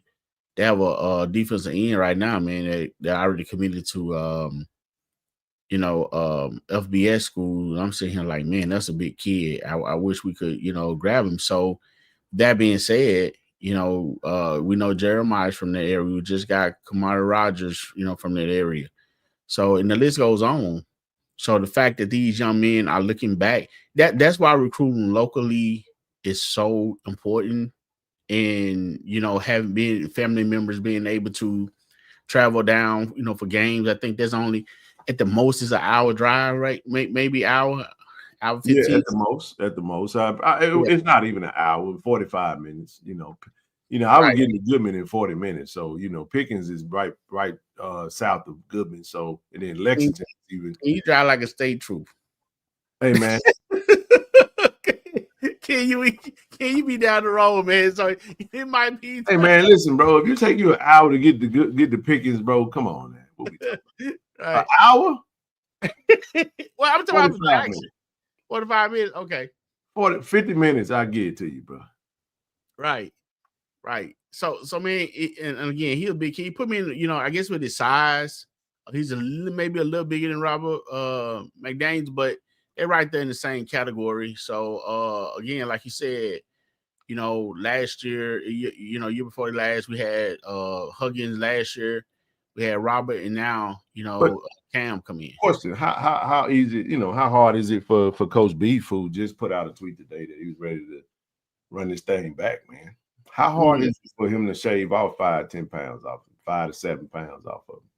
Convert that 7 pounds into muscle, dropping down to about 208, 207 with a little bit more agility. Now you cooking 7 pounds for a young whippersnapper that, again, he was listen, Philip Webb played in an all-star game with Alan Walker. I'm gonna let you put 2 and 2 together on that. So I don't he I think he's in the draft, if I'm not mistaken. Right. And like you said, real quick, I didn't mean to cut you off. Shout out to Doc Holliday. Doc had both of him and Allen on the show not too long ago. So yeah, there you go. Okay. But yeah, like you said, if that was the case, according to his measurements and stuff, if that's his size, if he got down to, like you said, 208, 207, man, he would be exact, as Robert McDaniel now. Of course, they 2 individual. You just talking about physical measurements. And young man bring physicality. I mean, he likes to hit. He likes to play around the line of scrimmage too. Amen. So, and he can run you down. So Coach Taylor loved this film, man. This kid is what we call a football player, TD. Yeah. That hey, we like football players. Hey, when you hear Coach Taylor, he had that hat on. When you hear him say, you said, "Coach, what position you gonna play?" He put his hand to the side like that. He just say, "Football player." It's over. You already know. You already know. Hey, it's almost a day one thing for that particular player. Football, he's a football player, man. And then we got some really good DBs out there as well. You know, shout out to Levi, shout out to Kamari. You know what I'm saying? And yeah, we doing our thing over there, bro. So and Coach Thorne always does his thing, man. I love Coach Thorne. I love his program. Even when we were, you know, having some problems with winning and stuff, his program has always been, you know, somewhat of an elite program. Coach Thorne does his thing on the track and field. mm-hmm. And, so for the young lady to choose us, we thank her, and I know that she joined the great program with the track and field under Coach Thorne and his staff. They do a really good job, man. You know, and Ken, I've been when I talked to Coach Thorne, he always had a smile on his face, and he always appreciate what we do and what we have going on. So I'm happy for he in this program. I hope they continue and be able to win that thing this year. I know every years they come up a little short, but maybe this might be the game changer for them. We looking forward to it, bro. Right. We gotta keep the best talent in the room, man. He got a good core of talent, and we'll see how that go. But Cam, Salis, and matter of fact, let me do something, bro. Let's see if we can't try something, TD. Okay. Let's see if we can't pull up a little footage of Brother Salis. He got some good film out there last I checked.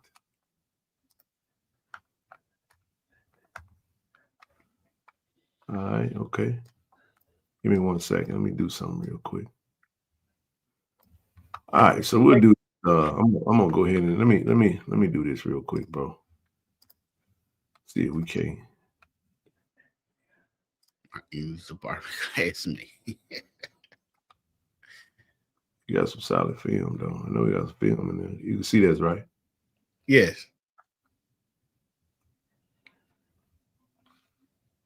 Man, where the heck is this film? No, it's on there. Down he goes. No. I watched it myself, and I wondered, did he remove it? It was at Kansas State.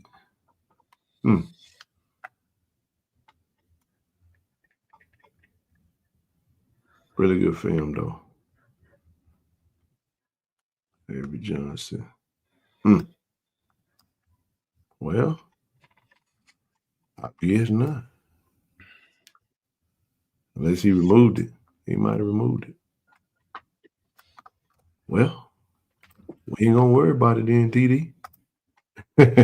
I mean, but you know what? If you watch the film, well, that was you trying to pull up shit. But you look at his size and the fact that he came up from Holmes County to play at Kansas State, you know, it lets you know that the young man has talent. And, he does.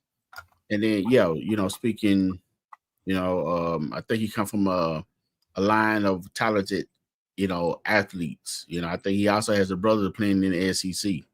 Yep. Mississippi State, I think. Yeah, from Mississippi State.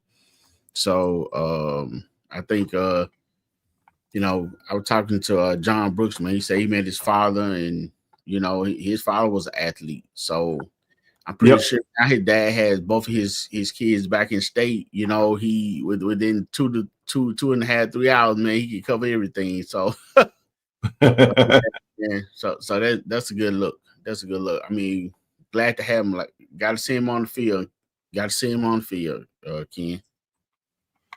Yeah, that's true. Yeah, the only film that's left on there is his junior. I'm not gonna put that. He had some. I saw some practice film for him over in Kansas State. That's what we was kind of taking a look at. So I thought it would have still been up. I'm not really sure what happened with that link though. But actually, TD in high school, bro, he played cornerback. Like literally out on the, you know, he was out on the outside playing corner. So again, that just goes to show you, man, he can actually put on weight for a program, bro. That's not uncommon for them to do that. Again, what does it say, you know, with the interview that we had with Coach Taylor on last Friday? I mean, what does that speak on for him being recruiting already? Well, it speaks to the fact that they've been able to it speaks to roster management. The coaches do a really good job. They got a really good system in place, knowing the type of players they want to go after. They have all of them have a list. And then it's just plug and play. You kind of know the numbers that you're working with, TD. You know what positions are going out. You stick to that count. If you want to carry X amount at this position, if you're losing 3 over here, you're losing that. So you have your numbers. You give those guys you give the coaches that number, and then they go out and hunt. They go look for that talent, and then everybody come back. They find what they like as a position coach or a coach, bring it to the table. Coaches look at it, everybody evaluate it, and then see if it fits the bill. Our coaches also have a wealth of contacts and relationships. They'll speak to their coaches. They'll, you know what I'm saying? They got a good eye for talent. They really do. And they trust it. They trust their eye. They trust the information. They trust the research. They trust the relationships. And then it hasn't really failed. And it's fared well on the positive side. So they stick to that. And then what they do, TD, is just go out and hunt and then add to the room. You know what I'm saying? And then once you do that, if somebody leaves out, you just plug and play. So signing day is officially usually the first February. It's usually the first Wednesday in February. Okay. So I'm gonna say it's February. Is it 3rd or something like that? Here we go. So yeah. So is it safe to say everybody, you know, Coach Stacey through recruiting, is it safe to say that everybody that's been recruited into the room is official? February 5th. Yeah, I mean, it's spring training right now. You know what I'm saying? They if they're on campus, they're okay. Now, listen, again, there is another portal window. You know, it's April, I want to say April 21st through April 30th. So the 21st, 2nd, 3rd, 4th, 5th, 6th, 7th, 8th, 29th, 30th. Yeah. 21st through April 30th. There's another window open. We will still celebrate. He says, will we even celebrate signing day? Yeah, we will. We will. I'm sure we'll do something. Austin and his team will put something out there, but as far as a celebration, it's a little different now. They're doing away with NLIs, national letters of intent. It's just more of I think it's going to be more of an agreement for financial aid from universities. And but man, we pretty much done, man. We are done with recruiting. Unless somebody decided they're gonna leave, right? Or unless one of these kids that's supposed to come, don't show, then of course you just replace that body. I don't get overly excited about announcements. I got to see you on the field. I got to see you put that work in. I got to see how well you gel with this team. Officially, there you go. They will be announced on February officially once they sign. There you go. That's how that goes. They announced it. They will announce who's officially signed, and we'll go from there. So, punter, yeah, we're working on that. I'm sure we'll get a punter soon. We do have a punter already. Y'all do know that, right? At this point, we're looking for a backup punter. Speaking of that, Mac Noel, is he still going down to the Legacy Bowl? I think. Shout out to Matt, by the way, man. I'm getting 2 rugs from Matt, bro. Buying that JSU rug, and then I'm gonna get a KC-1400 rug, man. Yeah, man. I gotta support brother, man. He got a hell of a skill, man, with them rugs. Them rugs are clean, TD. Gotta go support Matt, man. Y'all go check out Matt page, man. Buy a rug or 2 or 3. Yeah, I saw that come through, man. I need to get one. The one at my door, and yeah, I definitely do that. I'm a fan of Matt. I am too. We do have to replace. You know, we will be, and I'm sure Coach Vancy already got a plan in place for that. G Baby's still with us. You know, I saw him. I was like, hey man, you still with us? He's like, yeah, he got another year. I was like, yes. We still got a kicker, man. We good, man. You know what I'm saying? So yeah, man. I'm all for it, man. Okay, good deal. So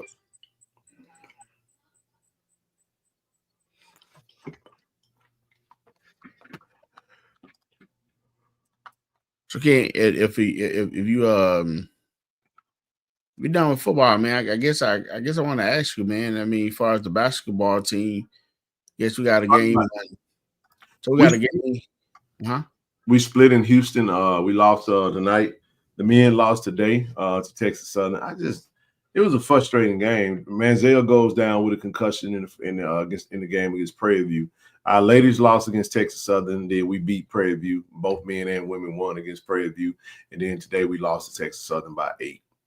It was a close game. The referees were ass. Well, they were cheeks, bro. I just got to say that. The refs were terrible. And I couldn't tell who was worse, the announcers or the refs. They both was hot garbage. So I watched them games on mute. I can't listen to them folks, man. It just gets on me. Yeah, it is ridiculous, bro. It's ridiculous. It's hard to listen to these folks, man. It's hard, bro. It's hard to listen to them. You know, they both was just a hot pile of garbage. I'm gonna just say that the refs were trash and the announcers were trasher. I'm just telling you, I'm just saying, dog. You know what I'm saying? It was it was so ticky tack, bro, that you couldn't even we wow. Bro, you gonna let us play? You know what I'm saying? It is the road because I don't know what happened, bro. They won that game from free throws, though, for real. But anyway, they definitely swallow what's on our end, and you got to fight through that, though. You got to fight through it. So, Prairie View coach was crying about not getting calls when we played. I guess he felt like the referees were supposed to give him the same preferential treatment that they gave Texas Southern today. But it is what it is, man. Shout out to Coach both Coach Mo and Coach Margaret. Our ladies took a LTD and we bounced back and whooped up on Prairie View, bro. I want to say about 18. Look like Deshaun Ruffin is getting into a nice little groove right now. Hopefully, man, as Dale comes back. Shannon almost broke the goal today.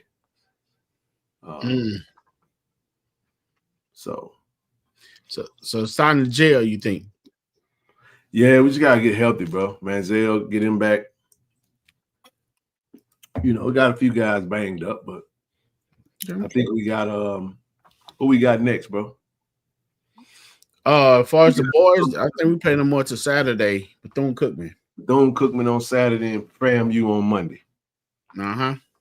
Yeah, absolutely. Yeah, so that's what it is. I think the girls got Bethune-Cookman on Saturday too, right? Yeah, Saturday gonna be both men and women. And get your baseball tickets while you still got it. Get your baseball tickets. Go to GoJSUTigers.com/2024 baseball tickets. Grab them baseball tickets. Let's go support Coach Omar and his staff. Shout out to our brand ambassadors.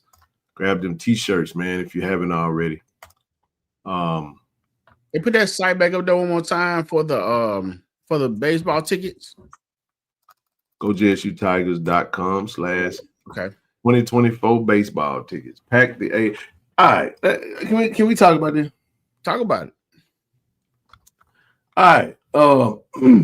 So Alabama A&M, Alabama State played this past weekend. Alabama A&M was sellout crowd. Coach Prime popped up and surprised Shalimar. We went to the game, Alabama A&M, and I just find anyway. The swag talk smack about him, you know, all the time. I ain't talking about Alabama A&M or nobody. I'm just saying, like, I always find it funny how people make people, you know, back when he was our coach, it was almost like it didn't really mean nothing. But now that, you know, now he's just Deion Primetime Sanders now, TD, and they just starstruck as anybody else was. You know what I'm saying? I just found that funny because it's like, all right, now things are back to being regular again. But this is what happened, though. The word got out. Oh, okay. But I'll say this. I mean, even if that was the case, I can't remember the last time Jack State had a sellout.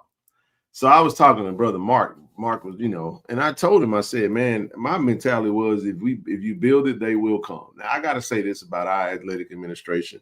If you've been going to any of the men's and women's basketball games, you will see that our basketball games, the atmosphere is pretty dope. They do a really good job with what we have to work with, man. It's a great game day environment. If you're in Jackson and you can get to a basketball game, please support the men's and women's basketball games. The most I've seen us pack out a game, TD, is Alcorn. Alcorn can get up there.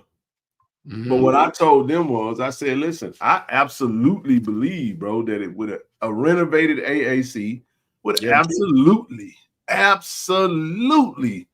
affect attendance. Now, this is just us talking. That don't mean we getting a renovated AAC tomorrow. I'm just saying, like, can somebody say when the last time the AAC was like? We've only done a few things. You know what I'm saying? We got a new Jumbotron, which is dope as heck, by the way. It is. Scoreboards. We got the LED tables, the board, the scoreboard looks really good.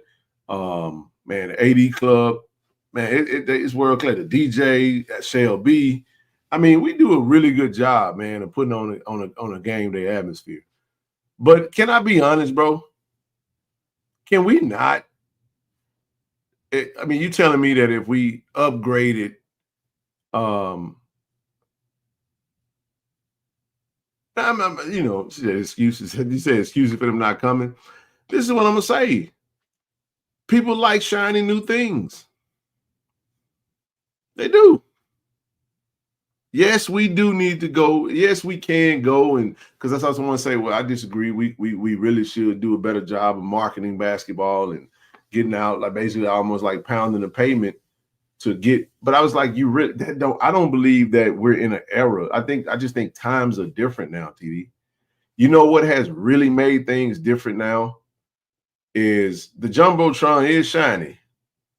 But without anybody getting offended, the Jumbotron is like parking a Lamborghini in Brown Bottom.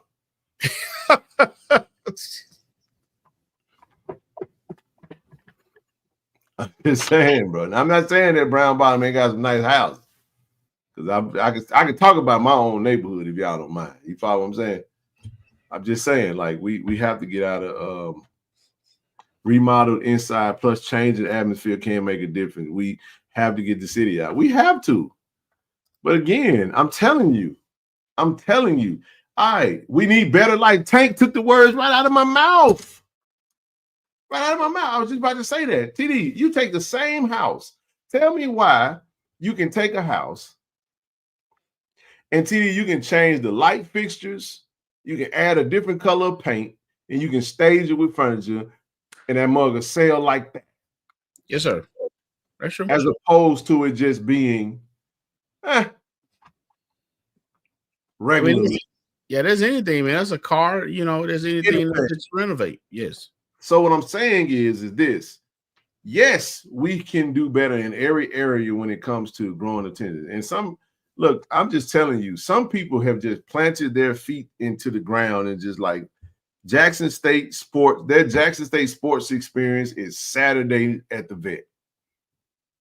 That's all they want. They ain't worried about no basketball. They ain't worried about no baseball. They ain't worried about none of them other sports. But when the vet is booming, it's time to go. But the vet is not on the campus of Jackson State. So getting Jackson to come to the campus of Jackson State to partake in a sporting event, that's just not really a part of the fabric of us, even though it's a basketball city. But the lion's share of our support comes from us going to a venue, TD, that's somewhere isolated. Does that make sense? Mm-hmm. So really, when it comes to going to the basketball games, you got to TD streaming. Streaming is one thing. You know what I'm saying? A lot of people like to watch games from the comfort of their home. You know what I mean? It's cool. But what I'm saying is, I saw that crowd. It was a sellout crowd. It was a rivalry game. We're talking 6,000 folks in the. I said, I don't think I've ever seen that at Jackson State in my entire life. If I did, I saw it when Othello Harrington played against Eric Dampier. You do the math as to when you feel like that was. That's Lawrence County versus Merle. I said a Jackson State basketball game. Mark, you know who Mark mentioned? Mark mentioned when Lindsey Hunter was playing. We got close. Now, getting the students to the games is one thing. I understand that. I understand they don't have 6,000 in their football. That's true because it's a flip. They get the crowd when it comes to basketball. We say we're a basketball city. We get what 1,500, 2,000, maybe. What'd you say, TD? Maybe 2,000 on a good day. 1,500, 2,000, something like that. But we packed it. Listen, it said it was packed when we hosted the tournament game. Then the question you got to ask yourself is, what's stopping us from packing out the AAC on a Saturday? Like, we got Bethune-Cookman coming to town. But Ken, I'll say this: basketball as a whole in the city and surrounding area doesn't have the same pizzazz as it once has. It's diminished a lot. I mean, I went over to TMC to the MLK. Man, I walked right in. I mean, it was no crowd like that. I mean, it's just not being supported. Like I said, I remember the time, like you talking about the basketball game, had to come to Jackson say, you know what's killing it, bro? That it ain't no more just inner city hooping like that no more. All the kids have been the hooping with the peers in the neighborhoods and just like the church leagues and the rec leagues like it used to be, bro. It's been all replaced with AAU. And these select the basketball, where the parents are paying for their kids to be on a team. And it's not, we played for fun, bro. We was excited about playing the game. And I'm not saying that the kids aren't excited about playing, but I'm saying if usually when kids are playing ball in the city now, it's somebody's on some team, and if a kid is good, then they get recruited to that team, and it's all this select basketball AAU stuff, right? So the point that I'm making is this though. Even with that being said, I firmly believe I understand our folk, but this is what I do believe though, TD. Like if you make some major changes in that arena, bro, I would shade the seats down to 5,000. I would put suites in that bad baby. I would, if I'm just saying, I don't know what that costs. What that $10 million? I would have suites on both sides, bro. Because I'm gonna tell you what Jackson is. Jackson is a party town. Jackson is a town about vibes, luxury. We want to, bro.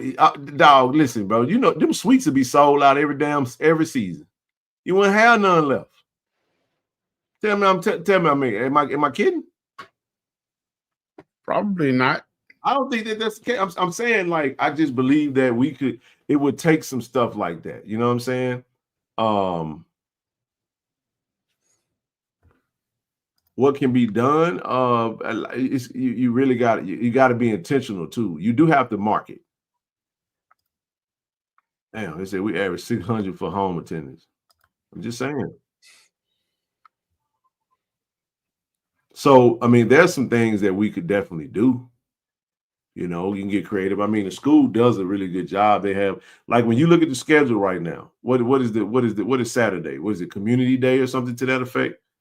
They do a lot of things from an engagement standpoint, but at the end of the day, it really isn't. The young folk got to get in. They got to care about basketball, bro. And I would even say this, man, just the game of basketball in America right now, the people watching it, people don't watch the game like it used to, bro. That's another. But here's what I'm saying, though.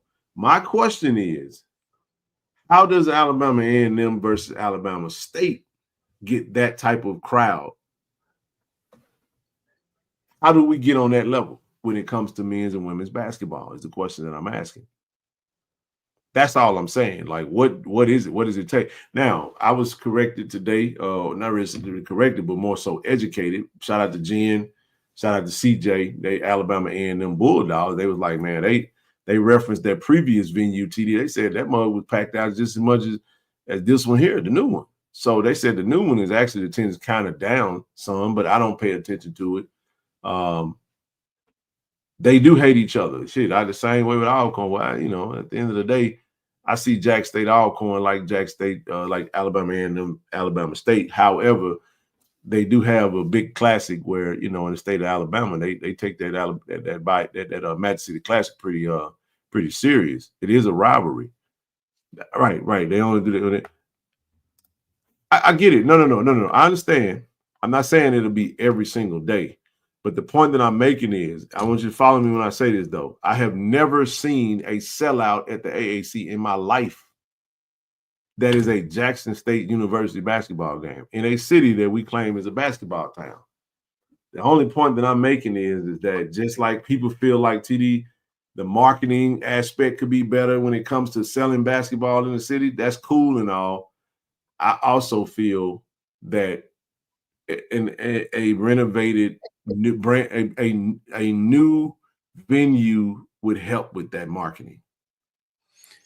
I mean, I agree with you. I agree with you on that. I definitely agree because I remember I said a couple of years ago. I mean, about a year and a half ago, I was speaking on the show, about the AAC and the renovation of it possible would be great.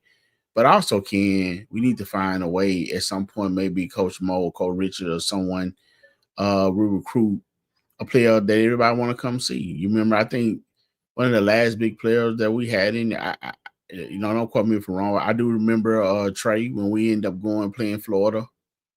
You don't think we have a couple of players on the roster now that players want to come see?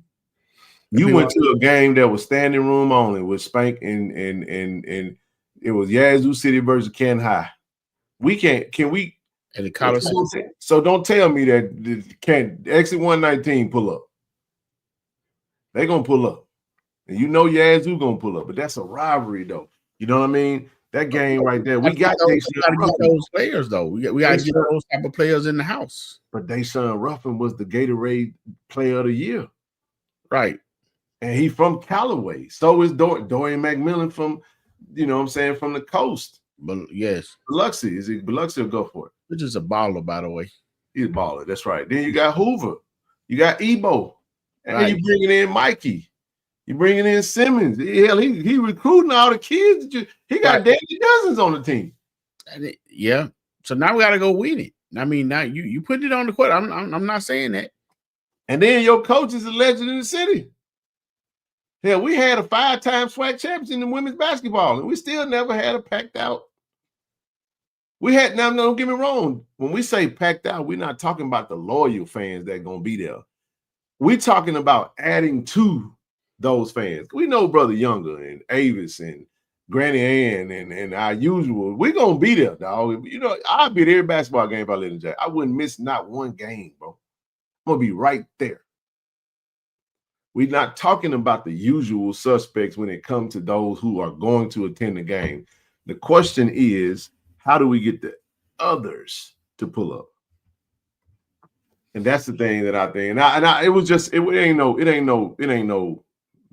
It's not a pressing thing. What I'm saying, of course, you want them to come out, TD.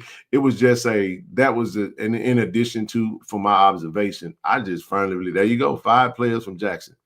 8 from Mississippi, 2 more coming. That's 10 players on the roster, bro. They're from the SIP. And man, where the fan base is at there, because them Callaway games was packed, man. They started roughing in Jackson, bro. You want to keep them in town, we got to show up. I mean, that's what I was telling you. I mean, you hit it on the head when you talk about basketball as a whole. I mean, from the you need an elevator to get to the seats. You can't. We can't take this. Them seats ain't that. Listen. Hey man, I don't like the top area neither. Them seats. I can't sit up in there. My knees be rubbing. You know what I'm saying? My knees touch the front of the. I can't. I had to put my feet over the seats just to sit up there, bro. And all I'm saying is this.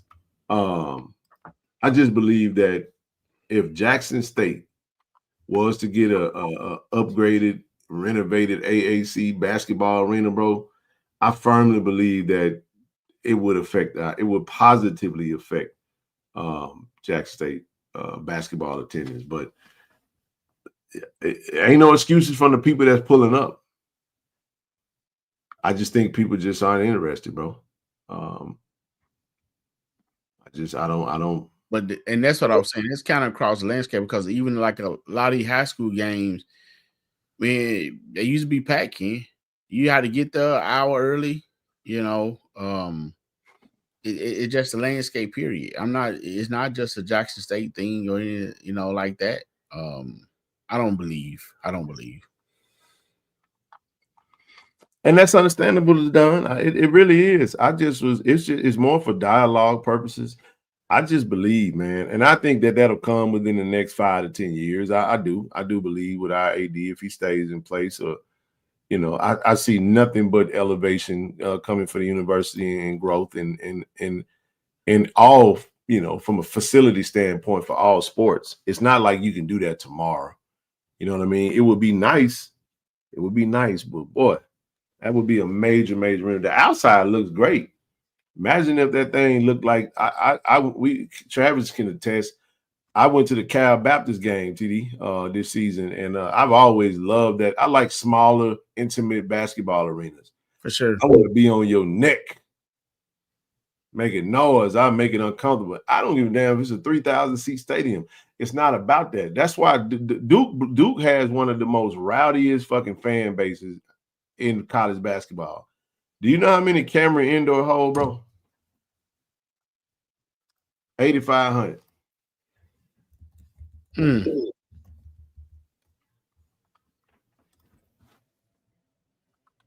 Okay. 93-14. I guess they done upgraded some.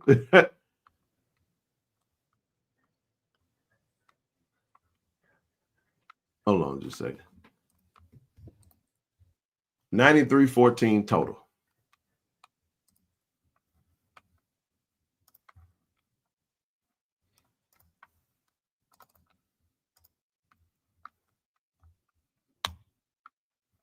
There's Cameron Indoor. 93, bro. One of the most historic programs ever. You know what I'm saying? But it's a way of life over there, though. Ain't nobody going to Duke for no football. I mean, even though their football program is starting to be, and also they do have the #1 player, you know what I'm saying, in Cooper Flag. But what I'm making is you get my point, though, bro. You get my point. Yeah. How's that affecting attendance? Does anyone know the rationale for multiple games in a 3-day period? This is new, though. The purpose of that was to not have you on a Thursday night with multiple games. You get home super late. So ideally, it was for one game. You get there, you get that one game out the way, you go on in. This is new, the 3-game format.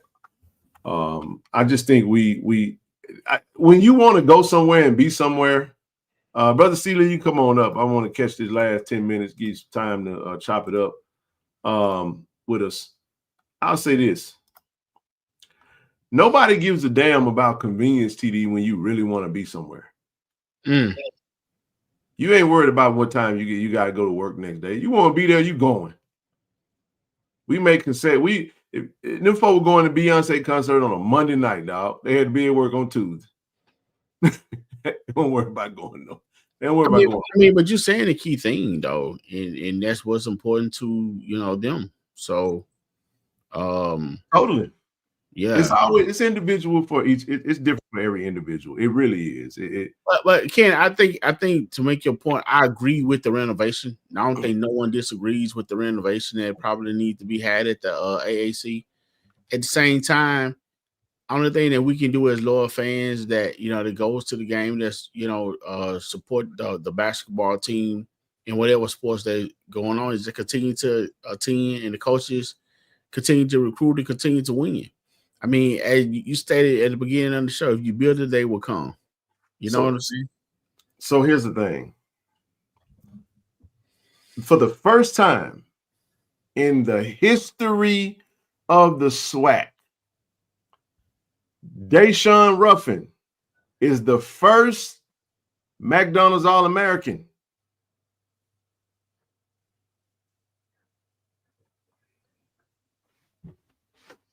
First. Somebody correct me if I'm wrong in the chat. Deshaun Ruffin is from Mississippi. He's from Jackson, and he's on Jackson State's team. So how much did that change or affect fact that that wasn't the initial. Giants said wasn't his initial stop. It wouldn't. It doesn't matter if here's why I say that. TD, we live in a transfer portal era. Okay, and you get 4 shots at it. You get 5 years. You get 5 years again. If this is how this conversation goes. If your mindset is no matter what I present, I'm going to always present another scenario that justifies why it ain't, then we'll never get anywhere. I'm not talking about you. I'm just saying. I think I'm saying for the sake of Jackson State, you've witnessed, TD, firsthand, the way the university has done a lot better with the presentation in basketball game. Hell, we talked about this at the first game. Man, D. Corey, shout out to D. Corey. Corey was like, bro, man, this world class, bro. This first class, but the basketball experience is like, do folk not know? Man, this is world class. This is good stuff. It is, man.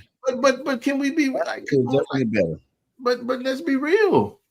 We got the same concession stand we had in 89. Come on, dog. It's just 80, it's like 90, 19 when Lindsey Hunter was playing. See, Lee, am I off base? No, it's the same. It's the same exact way when I was there in with a long deadline.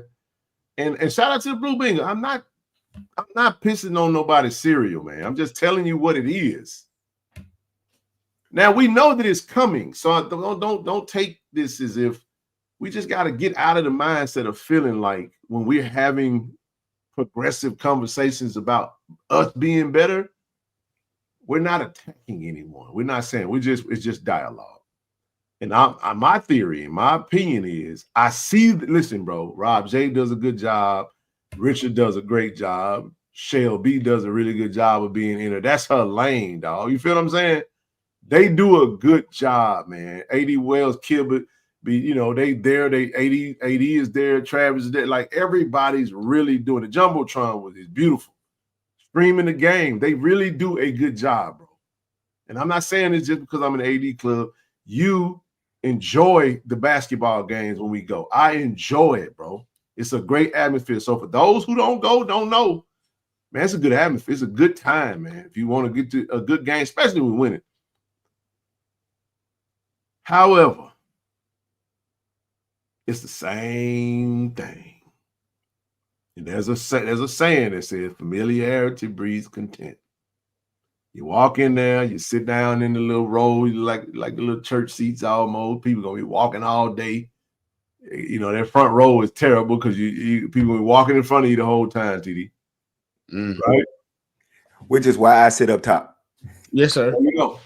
So what I'm saying is, I'm just telling you, we like nice things too. And I'm just telling you, Jackson is the blackest city in America. But we put that shit on, TD. Listen to me now. TD, I'm not talking about you. I'm going to use an example. TD, when it's time to put that on, bro, you're going to put that on, man. TD coming in when he got the fedora, he putting the ascot on, he clean. Because that's what we do, bro. When it's time for us to step out, we like to step out. I'm gonna put it on. You see how we gonna put it on. So this is all I'm saying. Now, AD got some dope stuff coming down the pipe that's gonna be great for the coaches and the team. But I'm saying the day, listen to me, y'all. I believe this in my heart, and I stand corrected if I'm wrong. The day we renovate that AAC, and we got new LED lights in that thing. We got the shiny stuff. And boy, these folk gonna want to come see it. Boy, they done renovate their back. Boy, I gotta go to a game now. You go in there, TD, and the seats are different. Oh, look at this. This is good. Girl, you gotta come to a game. It look good up in here. You ain't gonna tell me we ain't gonna pack that thing out, bro. And we gotta keep winning. And you mess around and get a suite, bro. Dog, come on, dog. Okay. We up there like this, dog. Look. We up there like this. We up there like this, bro. At the Jack State game, you know what I'm saying? That's what we do. That's the world we live in. You ain't gonna tell me it ain't gonna be that way. I'm talking about we at the suite. We up there with the homies. Hey man, hey Nook, Ray and them coming to the game now because they want to be in the suite. You know, they'll be iced out with their jewelry, all that stuff. You know what I'm saying? I'm telling you how this goes. This is Jackson, Mississippi. We talking about. It's on display everywhere you go. I'm just telling you, new seats, new light show, new atmosphere. They coming. Because this is what I'm trying to tell you, TD. It's some kids that's adults now. And when they walk inside the AAC, it looks the same way it looked when they was a kid. I mean, yeah. I'm not. This ain't got nothing to do with nobody. Nobody at the university and administration is responsible for any of this, because it was like that when we were going there for wood booty sandwiches. I'm just telling you, I'm one of those kids, bro. I used to get my wood booty sandwich at Grove Park, by the way, just for the record. We did. I'm just saying, like, I understand it's a painful. No, kid, TD look like he ain't never had no wood booty sandwich. TD, have you ever had? You had a wood booty sandwich? Oh, no. That's not what I know. I never answered your question. I just never. The first time I ever heard him call that was maybe about 2 years ago, and that was Kevin Younger. He said, "I'd never known him.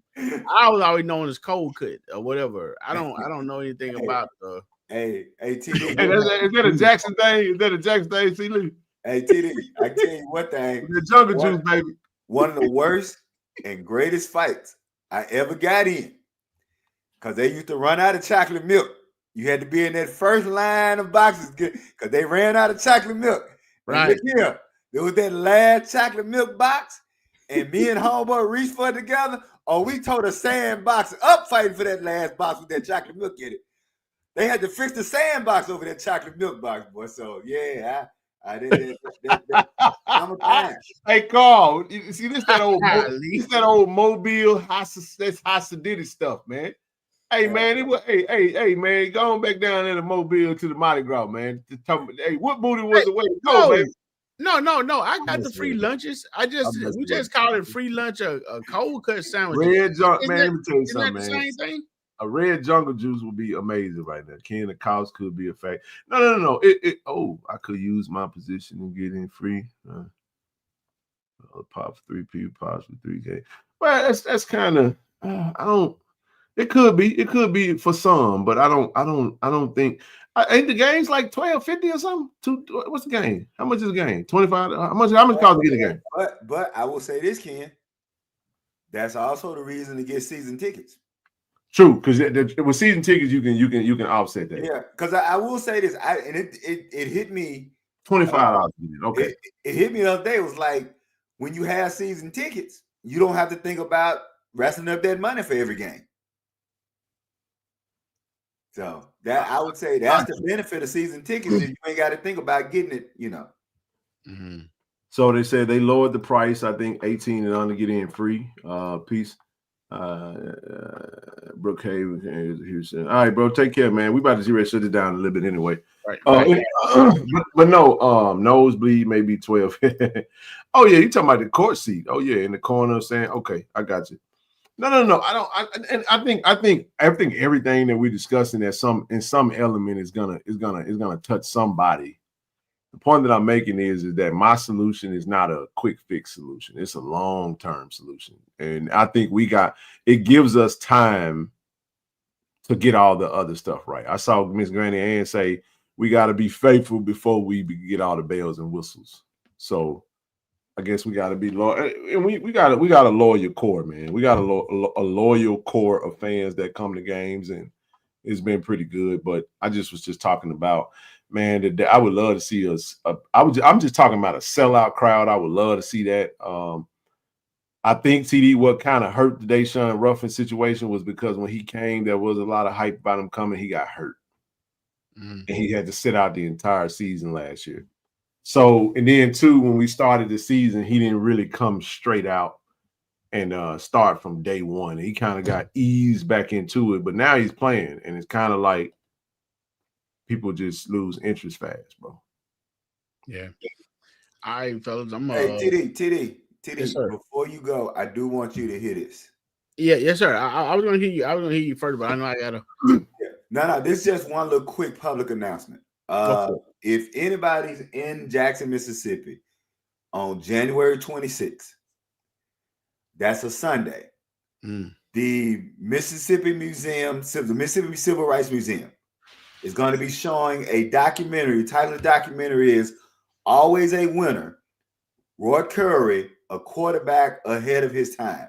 Roy Curry, Clarksdale, Mississippi native, played at Jackson State under Big John Merritt in 61 and 62, winning the HBCU National Championship in 62 over FAMU. Roy Curry was marked to be the first black quarterback to play in the NFL, but of course it didn't work out. He led that 1962 Tiger team. They went 10-1.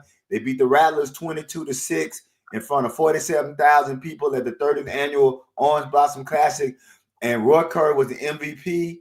Roy Curry, he had over 2,000 yards of total offense and 15 touchdowns that season, was eventually drafted by the Pittsburgh Steelers in 1963. So if you are in Jackson, Mississippi, January 26th, come out to the Mississippi Civil Rights Museum. They're going to be showing a documentary on Roy Curry, who many people thought should have been the first black NFL quarterback drafted by the Steelers. They of course they moved him to DB. He hurt his hamstring and he retired after 6 games. So I just wanted to throw that little out there. I know that's not the quarterback that's supposed to play over Terry Bradshaw, is it? No, you talking about Gilliam. Okay. Yeah, that was Gilliam who was supposed to play. Yeah, he was before Gilliam. Oh. Yeah, in fact, Gilliam, so to connect those dots, Gilliam was the son of Gilliam Sr., who was the assistant coach of John Merritt, who both went to Tennessee State. And that Gilliam played at Tennessee State. So after John Merritt won the HBCU National Championship, they called him Broadway, not because Joe's name was Broadway Joe. I can't remember. He was something Street Joe or something Avenue Joe. But so when after the 62 National Championship, Merritt and Gilliam, basically the whole staff, kind of like and Brother Ken talked about this. We've had the prime thing before. Merritt took everybody over to Tennessee State and rattled off 8-9 national championships. So that Gilliam you're talking about played for his father at Tennessee State and went on, and he should have started in front of Bradshaw. Bradshaw said that he never saw anybody. Jefferson Street Joe, that was his name. Jefferson Street Joe. Thank you, Brother Lewis. Terry Bradshaw said he never saw anybody throw the ball as far and as hard as Jefferson Street Joe. But they chose, Chuck Knowles chose Bradshaw over him, and the rest is history. But many people thought that had Jefferson Street Joe started, it wouldn't have just been the Steelers' defense that everybody was talking about. And to think about the fact that Lynn Swann and what was the brother playing on Stallworth, to think that Swann and Stallworth could have been better, TD, is scary. Right. Sure. That's a scary thought to say that Bradshaw was probably, and I'm saying this in relation to Jefferson Street Joe, that many people thought Bradshaw was holding Swann and Stallworth back. So take that for what it's worth. But Jefferson Street, he never got it. He never got his due. And then unfortunately, to tell the whole story, he never got his due. Depression set in. Then the brother got on the drugs. He finally eventually beat the drugs later on. It's a sad story, but the story toward the end had a little bit happier ending. But so if you're in Jackson, January 26th, go see the Roy Curry documentary. Like I say, this brother was, like I said, senior year, over 2,000 yards of offense, 15 touchdowns, national champ. They broke FAMU's 21. FAMU had a 21 straight victory, and they broke it in the 30th annual Orange Blossom Classic to win the HBCU championship. So I just want to know Ken wanted to talk about some other things, but I just wanted to let folks know about that. You got a time for that on 26? It's gonna be 2:00. 2:00. Oh. I did want to say this about the I know with the jacket, a lot of people was asking about the 19 SWAC championships. The discrepancy was 1971. Yeah. Here's what happened. TD, we beat Grambling, but we tied with Texas Southern. So even though we beat Grambling, we finished second in the SWAC that season. Right. Grambling went 5-1. We went 4-1-1, giving Grambling the title despite the head-to-head. It was no conferences then. I think a lot of people don't really know that. So, but no, man, it's Tito, I know you about to jet out, but I wanted to give Brother Sealy just in closing. I know it's MLK Day. Just kind of want to give you some opportunity to give your thoughts about today, and we'll get ready to get on about this thing, man. Before you go, Brother City, I want to say I want to hear you out because I definitely want to hear what you have to say on this. But we failed to say welcome and happy MLK Day to you. Appreciate you, brother. Happy MLK to everybody. There you go. I'll stand corrected, but I think I covered you when I first said it at the beginning. Okay. You came late. I was like, happy MLK Day to everybody. But I'd already done that. But nah, you're right. We could have said it when you first joined. But go ahead. And before I get into it, because there's a couple things I'll say about King, but I want to say to Brother Benji, this is the showing that Sunday. That's going to be a screening is the first debut showing. Like it's a documentary. And then after that screening, it'll be picked up by streamers. So this is what's called a screening. So they're going to have a free screening to the community. And then after the screening, they'll announce when it's going to be shown in other places. So I'm glad you asked that. So it's not just one showing. This is just the initial screening of the doc. Oh, and also, by the way, Roy Curry will actually be there via Zoom. So he'll be there. So they're going to show the film. And then after the film, there's going to be a panel discussion. And so Roy Curry will be part of that panel discussion, but he'll be there via Zoom because he's like 85, I think now. What I'll say, there are a couple of things I want to say to kind of put some things in context about the King Day. It's been so many years ago. I once spoke, and this had to be maybe I want to say 98, 99. I spoke at Middle Tennessee State, and I gave a lecture for their King Day, and the lecture I gave was which king is on the postage stamp. And the reason I gave that lecture, because I don't want us to lose sight of the fact that when King died, he was not the popular, lovable figure that many people co-opt his image. When King died, he was considered to have become overly radical for even mainstream people. When King died, many argue that he died because he came out against the Vietnam War, because what King understood was two things. One, for the Vietnam War, Black people were being disproportionately drafted into the Vietnam War. And King understood that. Two, the money that the federal government had promised to be used for Black people was now being siphoned into the Vietnam War. And so the moment that King came out against the Vietnam War, along with TD, and this is where it really got dangerous, after King met with Malcolm X, King is then launching into the Poor People's Campaign. He was in Memphis because he was there with labor workers. He was in Memphis because it was about economic sovereignty. Yep. So the minute King started discussing foreign affairs, look, you can talk about your little civil rights, but don't talk about foreign affairs. That's for white folks. And two, don't talk about economic sovereignty. So in my talk to Middle Tennessee State that year, my question was, which king was on the postage stamp? Was the king on the postage stamp that they want to give you that warm and fuzzy feeling about? Was the king on the postage stamp who said in his book, his 1967 book, Where Do We Go From Here, Chaos and Community? King said, I think I have integrated my people into a burning house. Yeah. In fact, if you Google King and Burning House or King and Integration, you'll actually get the interview he gave before he actually wrote that book. So by 1967, King was already questioning. He wasn't, I want to be clear, he wasn't questioning the work that they had done. Because what people don't realize was by 67, King had reversed course on even the phrase Black Power. And a lot of people don't know, the phrase Black Power was first uttered, TD, in Mississippi, in Greenwood, Mississippi.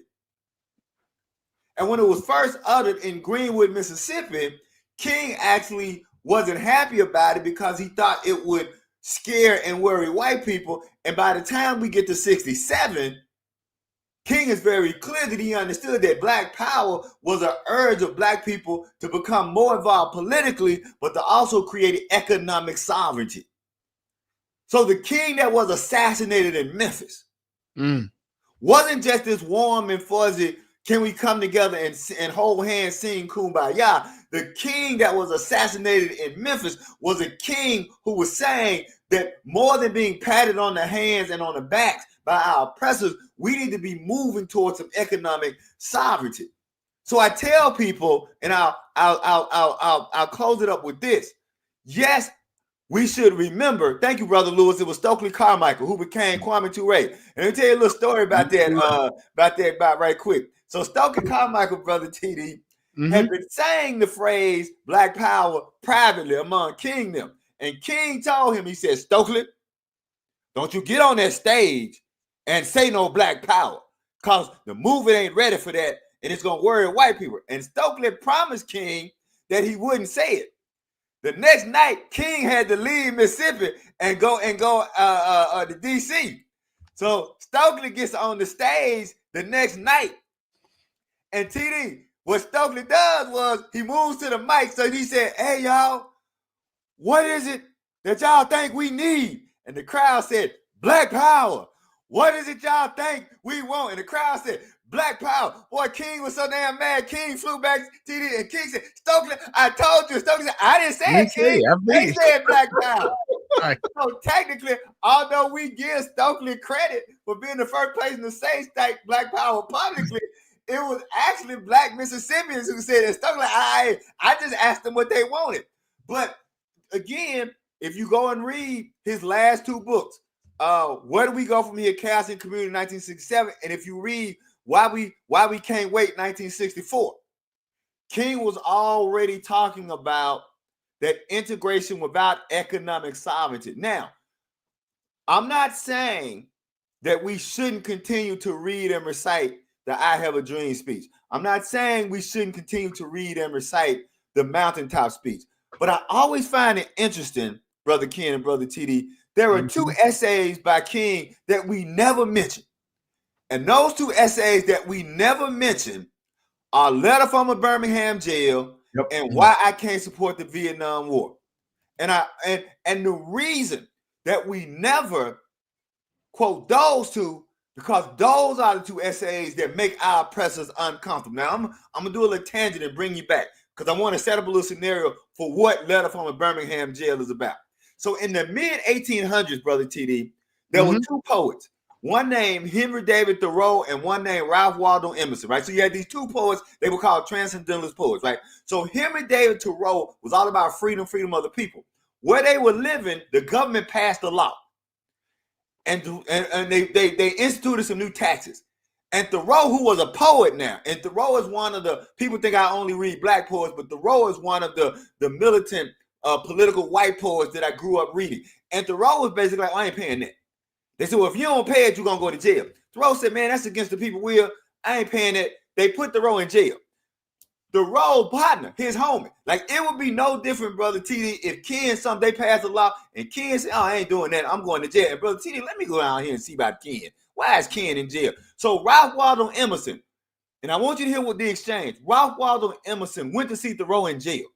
And he said to Thoreau, he said, Thoreau, my good man, why are you in jail? And Thoreau said to Emerson, Emerson, my good man, why aren't you in jail? That is what King was saying in Letter from a Birmingham Jail. He was writing that letter to white preachers because he was tired of white preachers telling them, y'all moving too fast. Y'all asking for too much. And in letter from a Birmingham jail, he was asking white ministers and white people who claim to be Christians, how long will it be before you actually stop using Christians? This is why I say the vast majority of white Christians use Christianity as a cloak for white supremacy, and far too many black Christians use Christianity to hide their cowardice. And in letter from a Birmingham jail, King was calling out white Christians for being hypocrites, and he was calling out black Christians for being cowards, and that's why they don't teach letter from a Birmingham jail, because he's saying you cannot be a Christian, you cannot be a man of God, you cannot be a person who's standing for right, you cannot be a person who claims to serve Yahweh and be quiet whenever you see evil. And they never teach letter from a Birmingham jail. And then I went through the why I oppose the Vietnam War, getting back to and closing out with the fact that, again, he knew that black men were being disproportionately drafted, and the money that was supposed to go to, so the Montgomery GI Bill. The Montgomery GI Bill actually goes back to World War II, right? So you got World War II around 1944, 1948. The Montgomery GI Bill, brother TD, actually is what built the white middle class. But black soldiers were not privy to the Montgomery GI Bill until almost 20 years later. That's right. Now, my father, he didn't get drafted into the Vietnam. My father got run in the Vietnam. Hey, my father was so active in the movement that a white sheriff came to my father's house in 67, I think 66, 67, came to my grandfather's house and said, if that little N-word is still around here in them streets doing that civil rights stuff, he gonna get real familiar with the tree. So my grandfather put my father in the military, TD, because Vietnam was safer than Mississippi. Because my grandfather said at least in Vietnam, he'd have a gun. The problem was my father, when he got back from Vietnam, he formed the vet club at Jackson State. And the vet club, by the way, what the brothers in the vet club did was they patrolled Lynch Street because the white motorists would not obey the signs, and they would strike students, two students. And we've had the pictures years ago. We had the pictures of the student who was struck, and the athletes went and saw the sister who was in the hospital. Well, my father created the vet club, and one of the things that the vet club used to do was patrol Lynch Street, and they decided, TD, every white motorist that was driving too fast was going to get a brick through the window. And so that was the kind of militancy that was coming up in 67, 68, 69, driving schools like Jackson State. And so what then began to happen with King, he was understanding that and saying, look, if we don't have economic sovereignty, if we don't build up that, I'm not saying that voting is bad. I'm saying, as King has said, voting without economics is incomplete. And that is why King died. King did not die because he had a dream for all of us to sit together on the bus. King did not die because all of us went to school together. King did not die because King died because after he met with Malcolm X, they understood that the two things that we could not have happen was a mind like King coming together with a mind like Malcolm, because now you got every kind of black person moving forward in one direction toward freedom. So what did they do? First they killed Malcolm, first they killed Medgar. Let's be really clear. And with people, and Medgar does not get his credit for being one of the most revolutionary civil rights fighters that America had ever seen. So first they killed Medgar, then they think about it this way. Think about how radical and revolutionary Medgar had to be that they killed Medgar before they killed Malcolm. So they killed Medgar first, then they killed Malcolm, then they killed King, because what they never wanted was for all of these groups to get together. Now, just a little funny story, because you know I had a little narrative. Tell you something about the vet club that I didn't know. My father, while the vet club, and I'm glad Brother Lewis is giving props to the vet club, and I know some of the folks in the chat, be mad at my father at this story, don't be mad at me. Let me say this again. For some of y'all in the chat, be mad at my father, because I got the ire for this. When my father formed the vet club, Brother Ken and Brother TD, they decided that all other organizations, i.e. them Greek organizations, had to go. So they tried to bring a vote, because my father called the Greek organizations units of disunity. He said you Negroes gonna either be in the vet club or the black people club, and he tried to bring it to the SGA to get rid of the Divine Nine, right? And so TD, when I got to college, half of my teachers, of course, were Greek. They would look down at the roll and look at me and look down the roll and go, "Oh, I know your dad." So that's just a little level. But yeah, so that was that whole movement. And so my whole point is we need to stop, just like this platform was developed to tell our DI love story. We need to stop making sure, we need to make sure that we don't continue to allow other people to tell our history and not give us our holistic, because there are people who think that King was just some dude who had a dream, who wanted to sit next to white people, who wanted to be loved by white people, and that he was not one of the most profound, forward, and progressive thinkers of his time. I'll shut up because I know I just wanted to get all that in to see if y'all had some comment. But I wanted to just make sure that I covered all of that. Very well said. I don't really have much to add. I think I'm very familiar with a lot of what you did mention.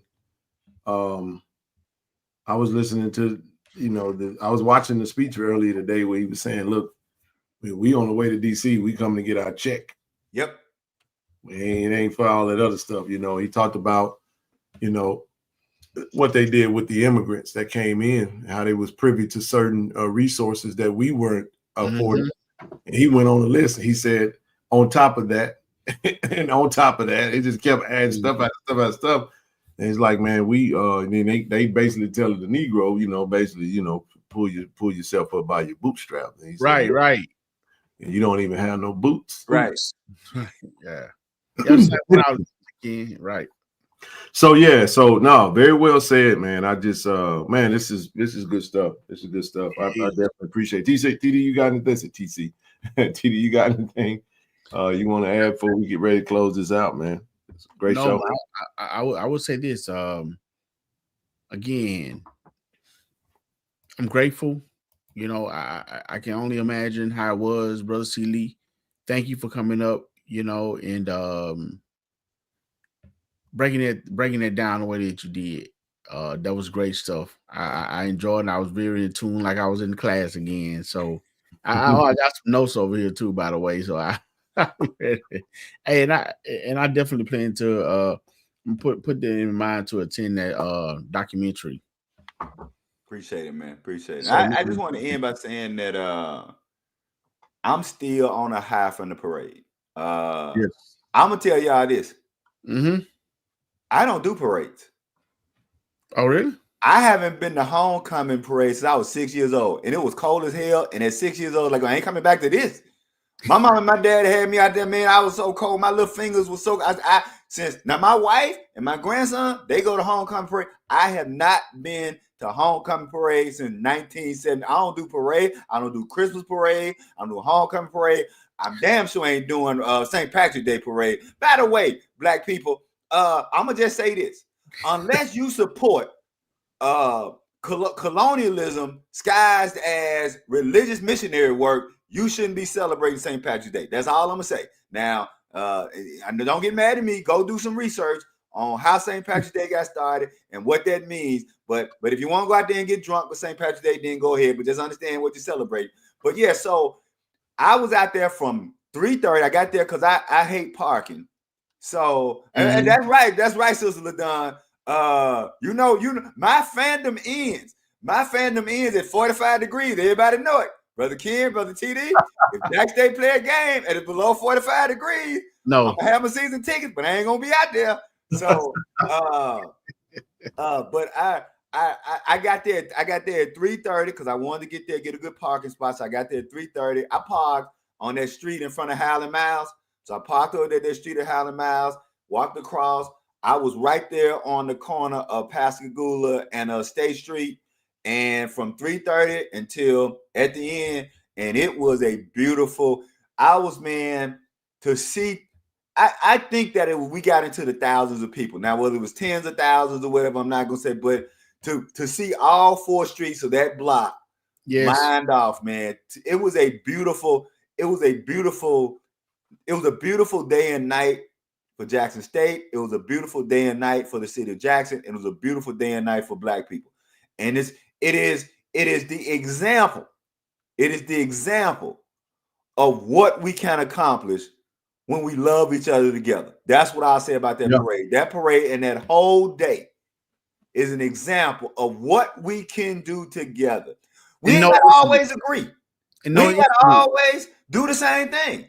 Like for when they was doing a rally, I didn't walk over to the rally because I'm old and my back get to hurting. So I sat in my chair and watched the rally from across the street. So we ain't gotta always do the same thing together.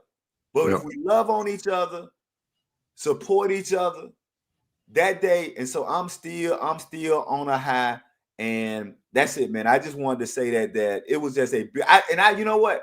And I had my long johns on. I had my navy blue. I bought me some navy blue long johns for the Alcorn game. So I had my navy blue long johns on, and I was there. And I just want to say, man, thank you to this platform, to KC-1400, to Ken, to TD, to Brother Marcus, to Brother Zoe, to Sister Rochelle. I want to thank Ed Austin.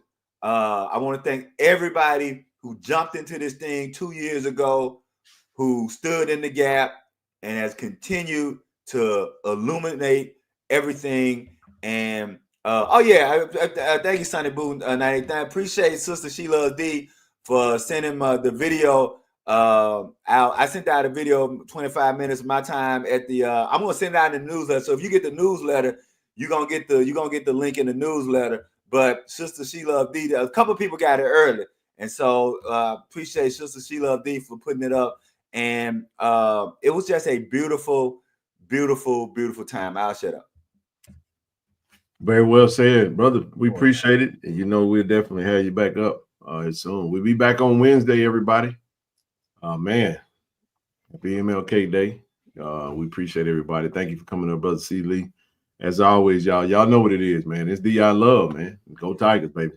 Go Tigers. Appreciate you, Brother C. Lee. Have a good night. Because I only love D. There it is. Tiger Nation. Great day to be a Tiger. JSU by 40 campaign. Coach Taylor, I was just thinking, I was sitting in my office and we were talking about Jackson State athletics, the tradition of Jackson State. You played here. What if 50,000 alums gave $40 a month for 12 months? Man, that would be huge. That's money in the bank for athletic program. Let's do this, Coach. I'm challenging all 50,000 alumni of Jackson State University, supporters, fans. Let's give $40 a month to JSU by 40 campaign. 12 months, 12 million. September to August, let's win championships in the classroom. Let's support Jackson State University. Let's support athletics. And let's make sure our coaches and our student athletes are successful. So again, Coach Taylor and I are challenging you, all 50,000 alums, $40 a month for 12 months to support Jackson State athletics. Go Tigers. Go Tigers. Support the JSU by 40 campaign. Visit gojsutigers.com/JSU by 40.